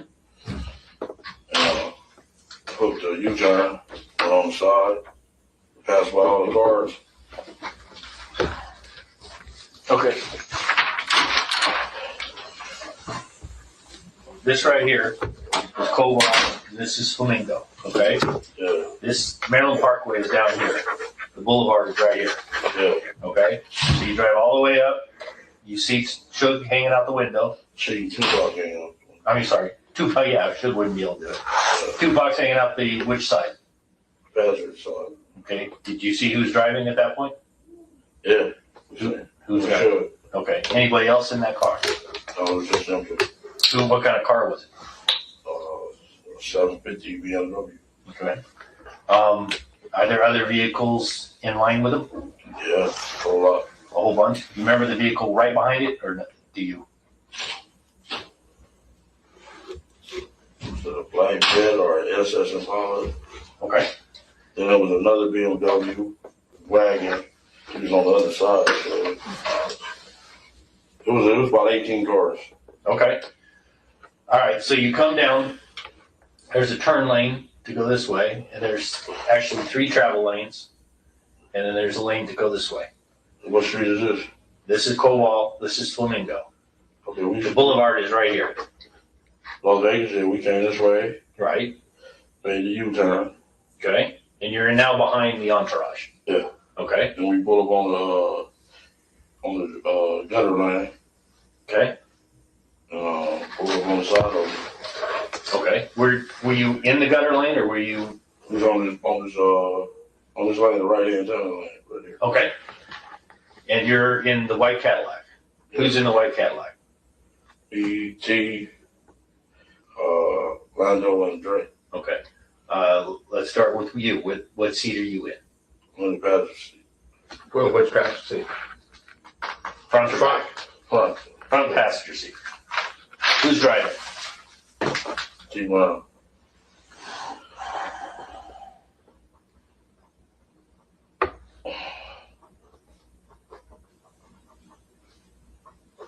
Who's behind T. Brown? Big Drake.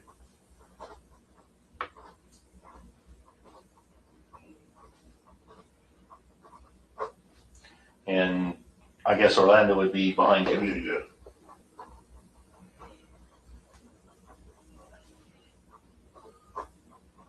Okay.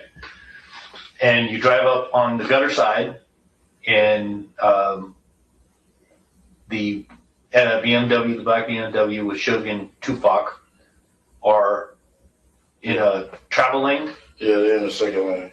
the second lane. Yeah, in the middle lane right here. Okay. And you said there was another BMW. Yeah, like a BMW wagon on this side of them. Okay. Then I think a Fed, SS, and Impala, all kind of them. It was all black cars. Okay. And so you pull up alongside. Is there any discussion at this point? No. Okay. What happened when you pulled up alongside? Shooting.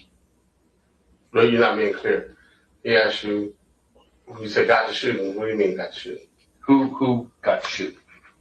Lando. Dre wouldn't shoot, so Lando was like, give me your shoot. Okay. And he So- got to shoot. Orlando leaned all the way over from the rear passenger side, and did he get out of the car? No. And shot across Dre. Yeah. Did he lean all the way across and get his arm out? Yeah. You know, he Lando tall and very tall. Right. Go on there along. The bus made the right. Okay. This is where I want to get. Just slow down, guys. So he leans across. You're right next to the BMW. Do you remember if the BMW had its window up or down? It was up. It was up. He's shooting into what part of the car? Driver's side. The passenger side. Okay. Is it a 2-door or 4-door vehicle? Do you remember? It was a 4-door. The 4-door? How many times did Orlando fire? Approximately. Maybe about 5 or 6. 5 or 6 times? Yeah. Did he empty the gun? Do you know what kind of gun was it? Was it a revolver or was it a semi-automatic? Semi-automatic. Do you know what kind of gun it was? Yeah, from the newspaper reports. No, he's telling me 40 Glock. Okay, he's telling you what you. A 40 Glock. 40 Glock. Okay. What color was it? Silver, black? Black. When he finished firing that 40 Glock, did the slide stay back? Was it empty? If you know Well, this. It wasn't empty. Okay. And you think 5 or 6 rounds? Yeah. How fast did it take him to fire 5 or 6 rounds? That was pretty fast. Well, maybe about 3-4 seconds. Okay. Were you watching the BMW when this occurred? Yeah. What did you see? I seen I seen the bullet like go in Suge's head. I seen the boy jumping up and down, trying to get in the back seat. The boy being Tupac. okay, and you actually saw something hit Suge in the head. You think you saw something hit in the head? Yeah, I thought he was dead. Okay, what part of you indicated the top of the head? Yeah, because he had been over like this. Trying to get into the back also, or leaning towards the back? Like, no. Oh, into the passenger Yeah, side. yeah. Okay, I got you. And then you saw Tupac bouncing around. Did Tupac try to do anything? No, he was trying to get in the back seat, trying to duck, trying to hide. Okay. And you're pretty sure he was hit? No, I thought just the boy was hit. Just Suge. Yeah. Okay. And all right, so you're in this gutter side lane on Flamingo. Yeah. They're on this side. Did you see what they did? They was that. Suge and Tupac. Did you see what their vehicle did? No, he got driving erratic and made a U-turn. We made it right. So you made it right. You went down Cobalt to the south, and you said Suge made a U-turn. Yeah, he made a U-turn. He was driving erratic. Okay. He made a U-turn, and we went this way. Okay. Did you see? Were there any? I don't know how to ask this. Did anything happen from Suge's vehicle or any of the entourage towards you? Did anything occur? You understand this question? Did they shoot back? Is that what you're going to say? Or did they talk crazy to us? Did they throw anything at you? Did they shoot at you? Did anything? Anything you remember? I can't do it. Okay. So you don't think anybody fired any weapons at you? The point is this. Do you know or recall anything like that? Okay. Well, I knew they had some police with them because we didn't see them. Where were the police? I think it was right a couple of cars behind or right behind them. Reggie, the dude Alexander, Pretty Boys dude. Yeah. Frank Alexander? Yeah, Okay. They were in the entourage somewhere. yeah. Okay. Okay. But as far as you know, nobody shot at you. Nobody threw anything at you. Nobody did anything towards you. No, that's where we go. Okay. You make your right-hand turn. Yeah. Okay, I'll get to this in a minute. What happened then? You make your right-hand turn. Does anybody say anything? Did you do anything at that time? Yeah, some girls got to chasing us. I'm sorry? Some girls got to chasing us. You remember what they were driving? Or were they on foot? They was in a little white car. Little white car? You remember what kind of car? Seemed like a sea breeze. Okay. How far did they chase you? They ain't go far, too far. Okay. Do you know who the girls were? I don't know what it was. You don't know. The question was, do you know who the girls was? Yes or no? No, Okay. never. Were they black females? Think so. Okay. Do you know how many were in the car? Think so, or they could have been. It could have been. Could have been. I don't know what color they was. I know they was in a white car chasing. I said, these stupid bitches. Don't pay no attention. Just pay attention to what the question is asking. All that other. Yeah, you're right. I'm sorry. That's okay. No, I'm fine. So they don't chase you very far. Yeah. Is anything said between the girls in your car? Anybody in your car? No. Okay. But they quit chasing you pretty quick. Yeah. You know why? What? Why they start checking on you? You think Got shot at. somebody fired around? Yeah. Okay. Who fired around? Nephew. Orlando. Orlando. Okay. And he fired from what window at that time? On his side. From his side. Yeah. So it would have been the passenger side. Yeah. Did he shoot at him? Or do you know? In their direction. That's what he's saying. I guess he just scared them off. Cause they got scared and we got on. Okay. All right. You have no idea where he was aiming. No idea. Okay, that's fine. Where do you go from there? It's a little side street. What's that street? Carriage house is on. You know the carriage house? Yeah, you're talking about. Yeah. Okay. You went into the carriage house. Yeah, we went back to that back parking lot. Okay. Tell me what happens then. Then we was walked back to the Monte Carlo. You park the car and just leave it there? Yeah.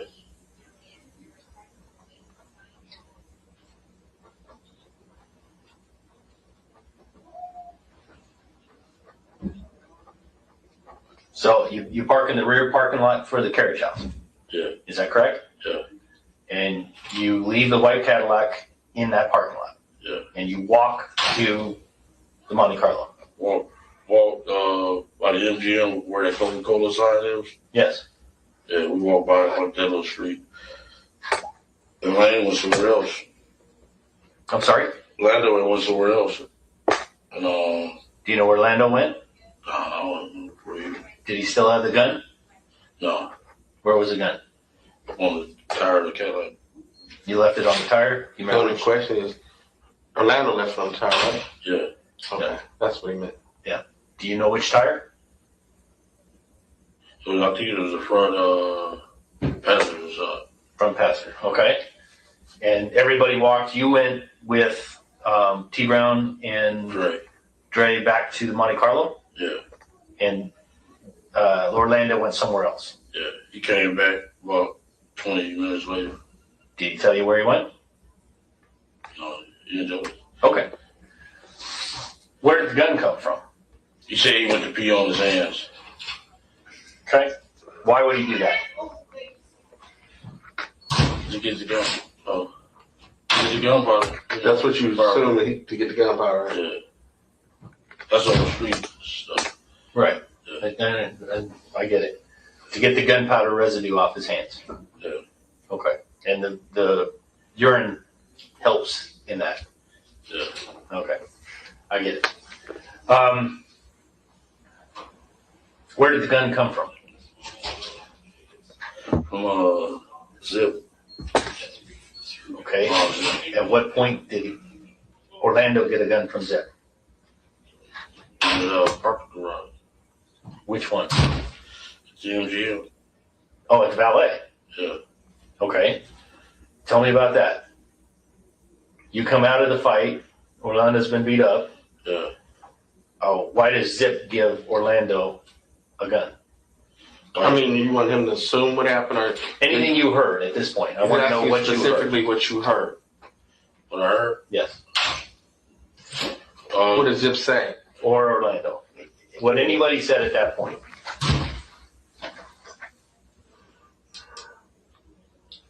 I guess we're protection. What do you mean, guess? If you know or not, do you remember any words that was passed between the two of them? That's what they're asking. Did Zip say, here, take this gun, man, do this, or anything like that he's asking? What do you think Zip said? Yeah. What is going? What did he say? I think to take care of the guy.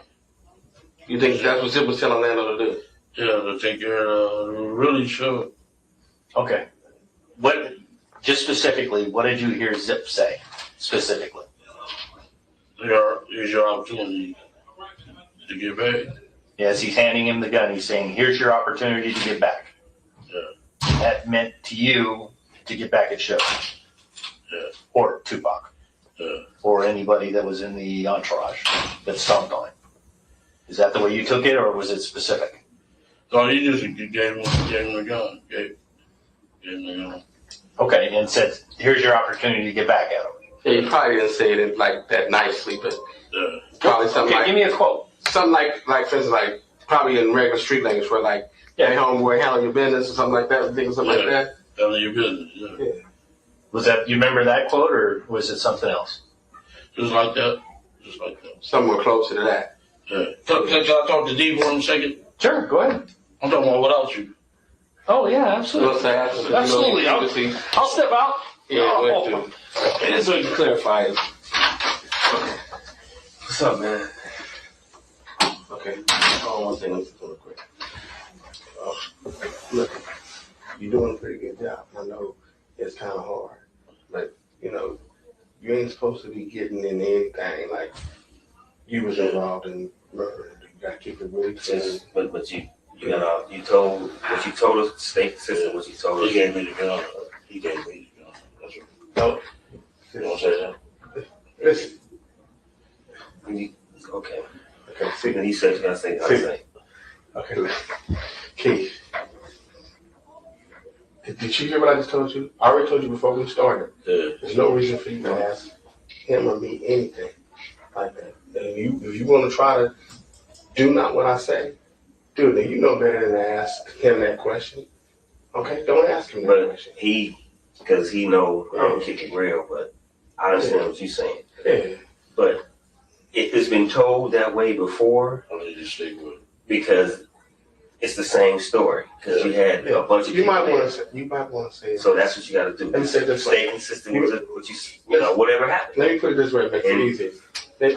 Okay. Let me make it easier for you. Okay.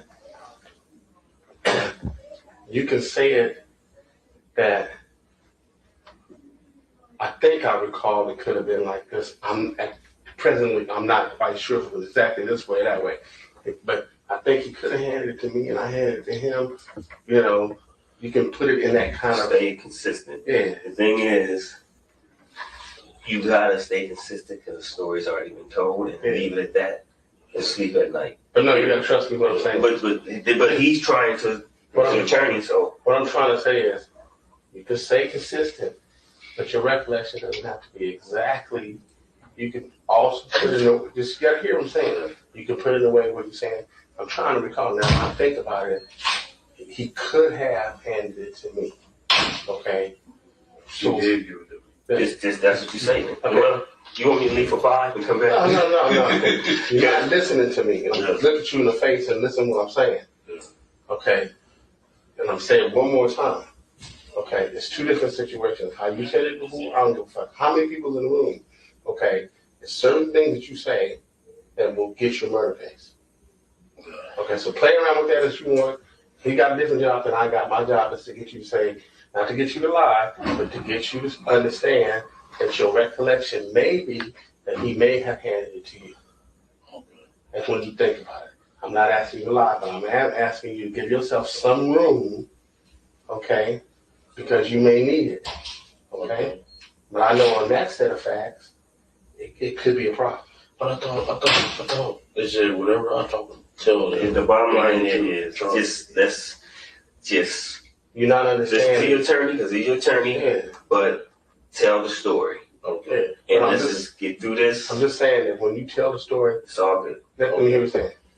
When you tell the story twice, okay, you can either lock it in clearly as it is, or you can still leave some room and not lie. That's all I'm trying to say. Okay? Because what he's saying to you at the end of the day is two different programs going on that I don't control and he doesn't control.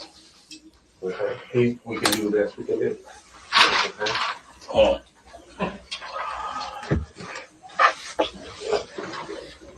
Okay, I want to go over some things because he may recall some things in detail that maybe we know from previous conversations. And we want to make sure that it's consistent, you know, of the things that he may recall or not recall.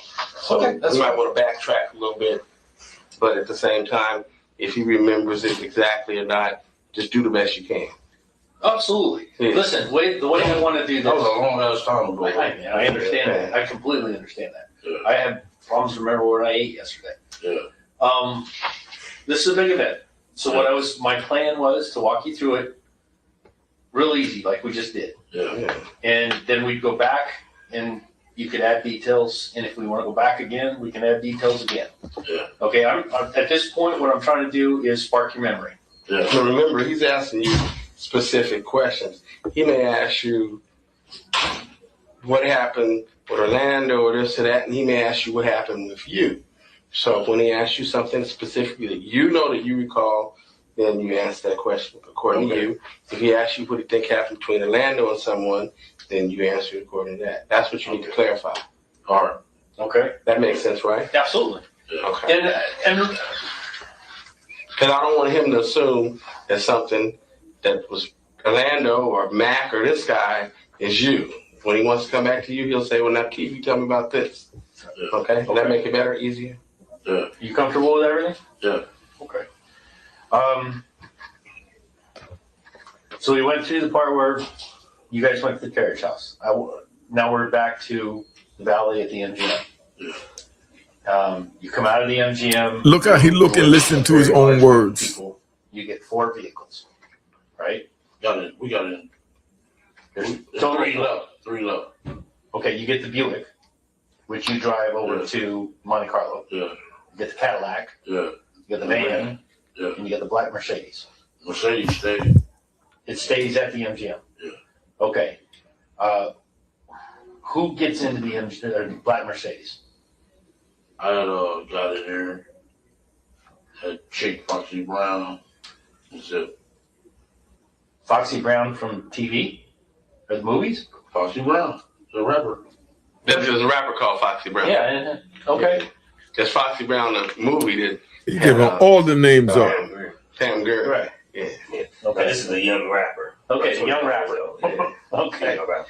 All right. So there's the rapper, Zip, and you get into the Mercedes. Yeah. Okay. When you got in, what happens? Is anything said when you get in by anybody? I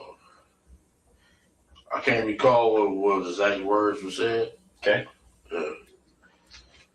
But he gave me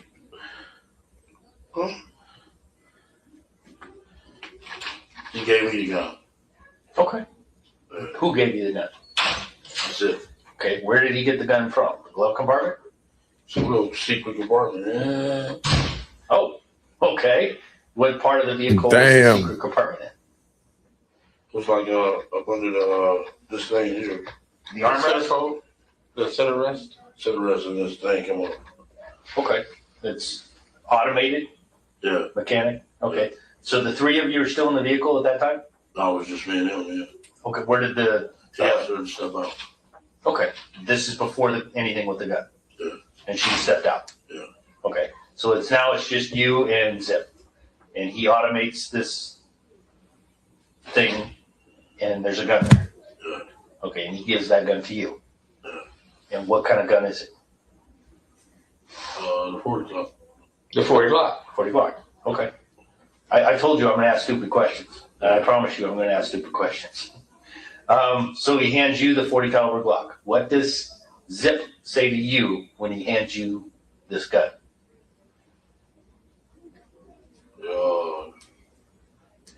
It's like having your business, I guess. You know? Something of that like nature. Yeah. Okay. And what did you take that to mean? They asked us, did we need some help? We like, no, we don't need no help. We want to get some liquor, chill, you know? Sure. Yeah. What did you take? Do you need some help to mean? Like, let's go get them. Okay. Go get who? The entourage. The entourage. You talking about Suge Knight? We're like, no, we don't need no help. We told the East Coast guys that either we want to get some liquor, and we just happened to run into the house. Okay. But you took the gun. Yeah, we took the gun. Okay. You say we. What do you mean by that?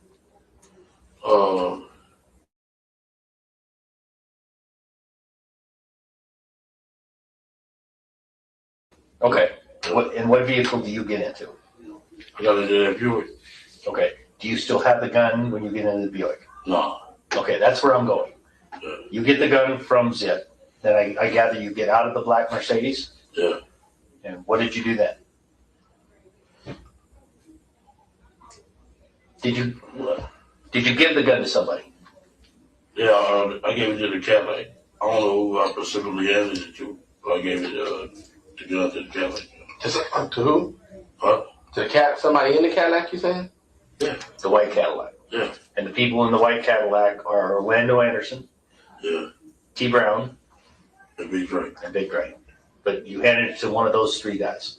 Yeah. And then Big Drake to be exact. Okay. So you handed it to DeAndre Smith. Yeah. Okay. Did you say anything to DeAndre when you handed him the gun? I didn't say nothing to him. I just went. Then we went and dropped the car. Then we If he hands me a gun, I'm gonna say, "What the fuck? Why are you handing me a gun?" Keefe, you don't. Let's stop. Yeah, okay, I got you. Okay, stop. Keefe, hold on. When he asks you a question, answer the question. Now, whatever he says don't mean nothing right now. Yeah. So just ask him a question. He gonna answer the question. What's the specific question y'all can answer?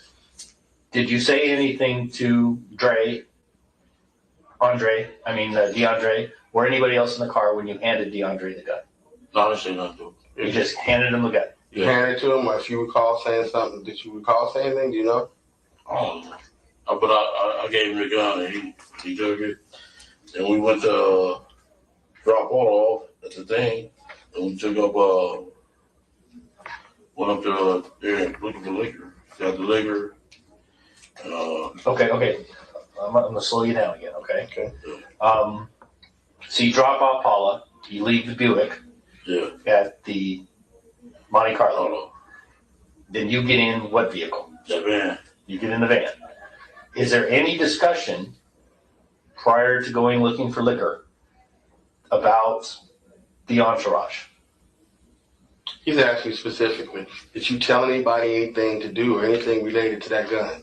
So what do you recall? The gun or the entourage? Yeah. Like get them motherfuckers or we getting ready to do whatever. Any of that kind of shit. Do you remember that? No. Are there any other weapons? Yeah, I think it was a 9. Who had the 9? I was in the van. Okay, I don't know who had that 9. that's okay. Anything else? I said, when we went to the MGM, after we walked by the Coca-Cola place, I was in the middle of me, Trey, and what's his name was at that stoplight.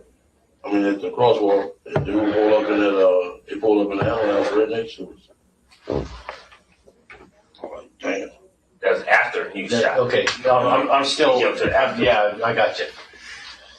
Okay, I know this is difficult. I completely understand it. Yeah.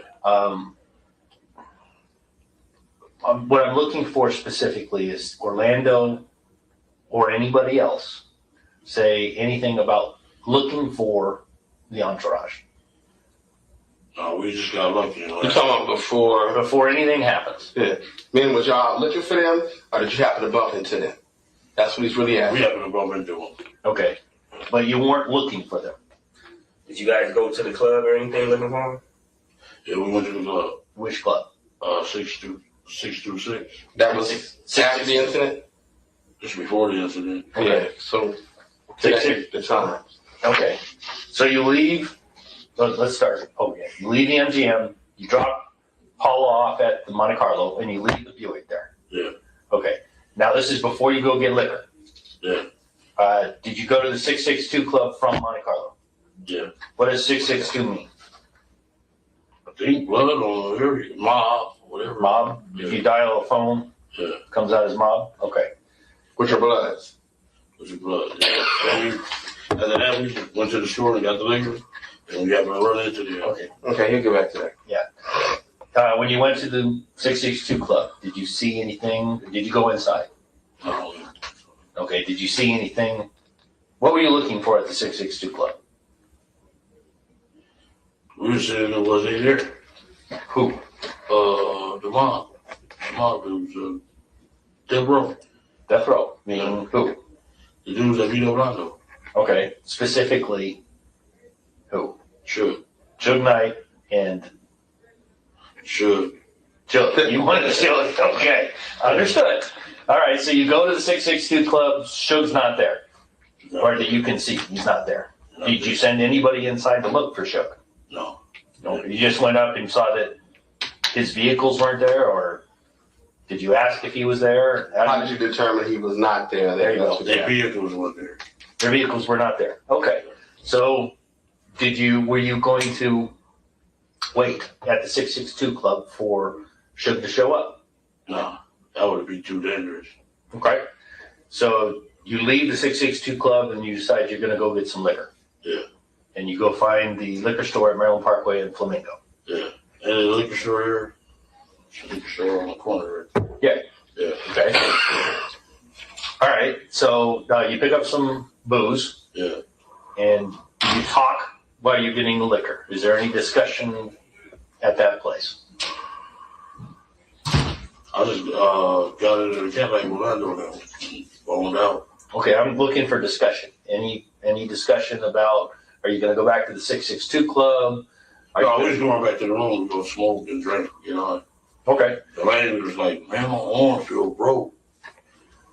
okay, Yeah. He was like, I need to go to the doctor. okay. So you jumped into the Cadillac with Lane. Yeah. What was your plan?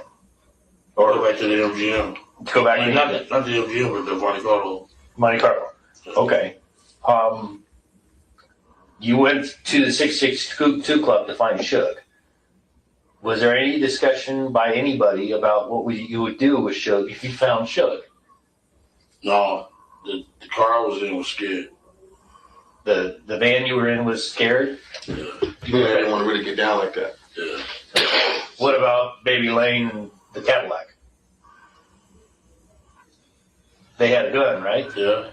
They had just gotten a gun from Zip. Yeah. What was your understanding would happen if they saw Suge? Well, I mean, he's asking you really a Was they specific. saying sure? Okay, listen to me. Okay. He's asking you a specific question. Was there first any conversation with regards to what was going to happen to anybody? Did you say, or anybody say, well, we going to kill him when you see him? Any of that kind of stuff. Was there a conversation? This is what we going to do? Any of that? That's what he's really asking you. No, I just had said when I got out the car with them, I was like, oh, they had like some busters over there scared to death. The ones in who? Yeah. In the van. Yeah. Okay. Was the ones in the Cadillac, were they scared? No. Okay. That's fair. Was there, without conversation, was there any understanding? Did you understand that if the guys in the Cadillac saw Suge, something was going to happen? Well, it can't be understanding without conversation. But he's saying in your mind, he's trying to get inside of your head and ask you, in your mind, did you think that somebody was going to kill Suge? No. No, not kill him or light him up. Anything. Shoot at him.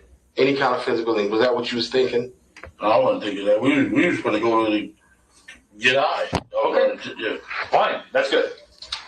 So what you're really saying is that you guys ran into them inadvertently. Yeah. And accident. although you went over to 662, if something might have happened with goddamn, but when you left there, Oh, yeah, I was like, yeah, we done with that. But Lane was like, man, my arm feel broke.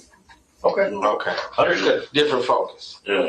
Okay. Our mindset was different. Okay. Once we left that liquor store.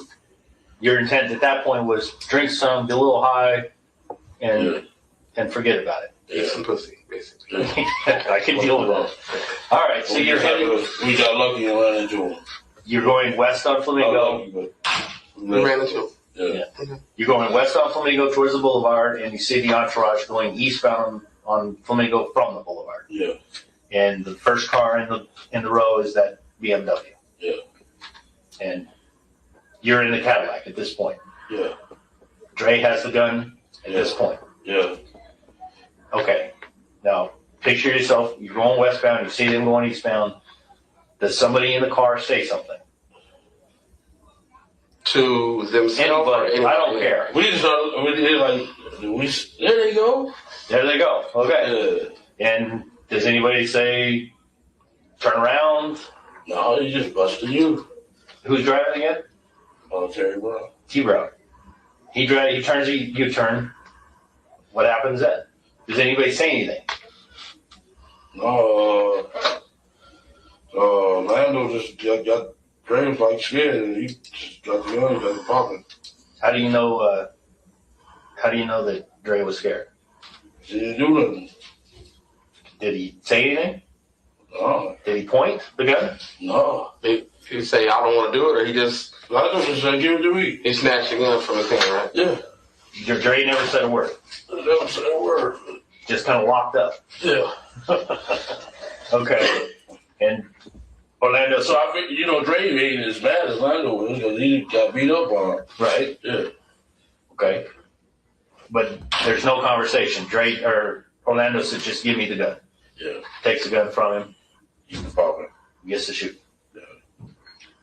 So were you guys already on the side of him when he took the gun and he started popping? Yeah. We already on the side. Like immediately at that point. It's like, At the point. yeah.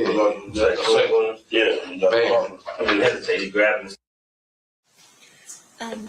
How much longer is there left in the recording? There's about 30 minutes, so you want to take a lunch break. We'll finish the 30 call witness that we won't get through today. That works. We'll take our lunch break now. The food has been delivered. I don't want it to get too cold. So at this time, we will recess. During this recess, you're admonished not to talk, converse amongst yourselves, or with anyone else on any subject connected to the trial, or read, watch, or listen to any report or commentary on the trial of any person connected to this case by any medium of information, including without limitation, newspaper, television, internet, and radio, or form or express any opinion on any subject connected with the trial until the case is submitted to you. We'll have you guys back here at 1:30. Please rise for the jury.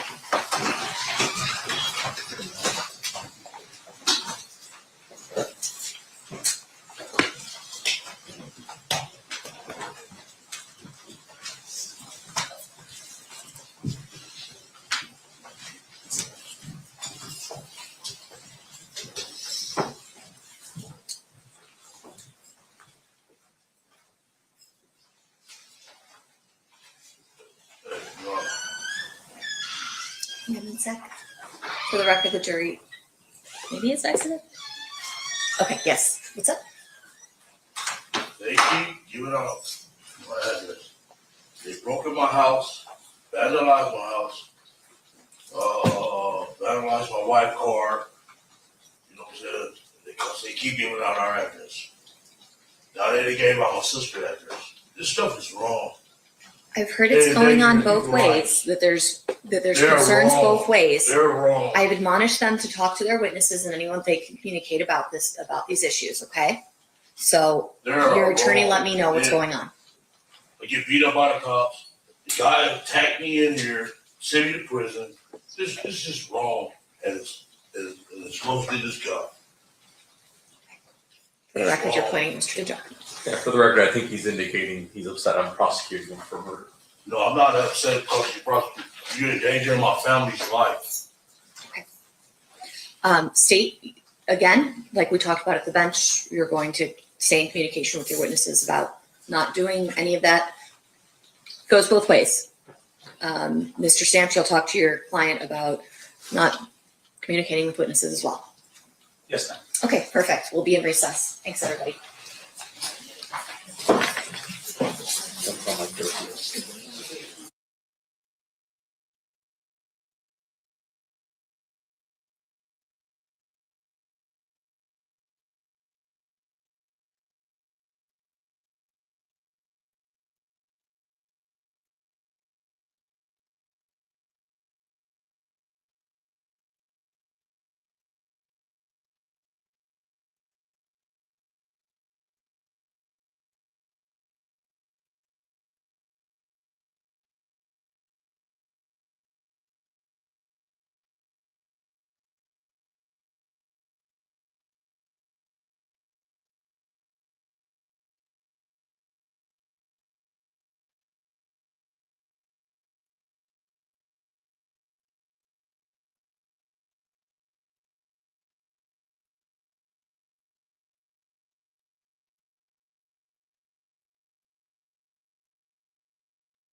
Cheers, cheers, toast the crime, toast the crime, the crime, the crime, the crime. What?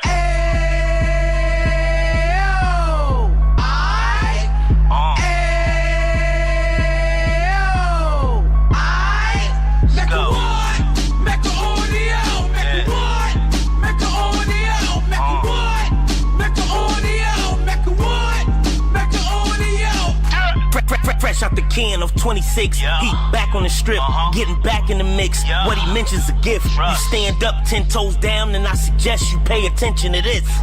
Take a little gully posse and put it in Harlem. He cut from the bottom, came up from the bottom. Drop the book, you should go and get it. The Instagram page and the YouTube, you could go and visit. Then you could consider yourself LinkedIn. Sit front row and get Jews from a kingpin. How he went through it, so you ain't gotta go do it. To not pay attention would be stupid. Talking about a man that probably put your grandfather on. Probably the reason that him and your grams got along. A man that generated millions on the block, did his time, never squilling to the cops, make an audio.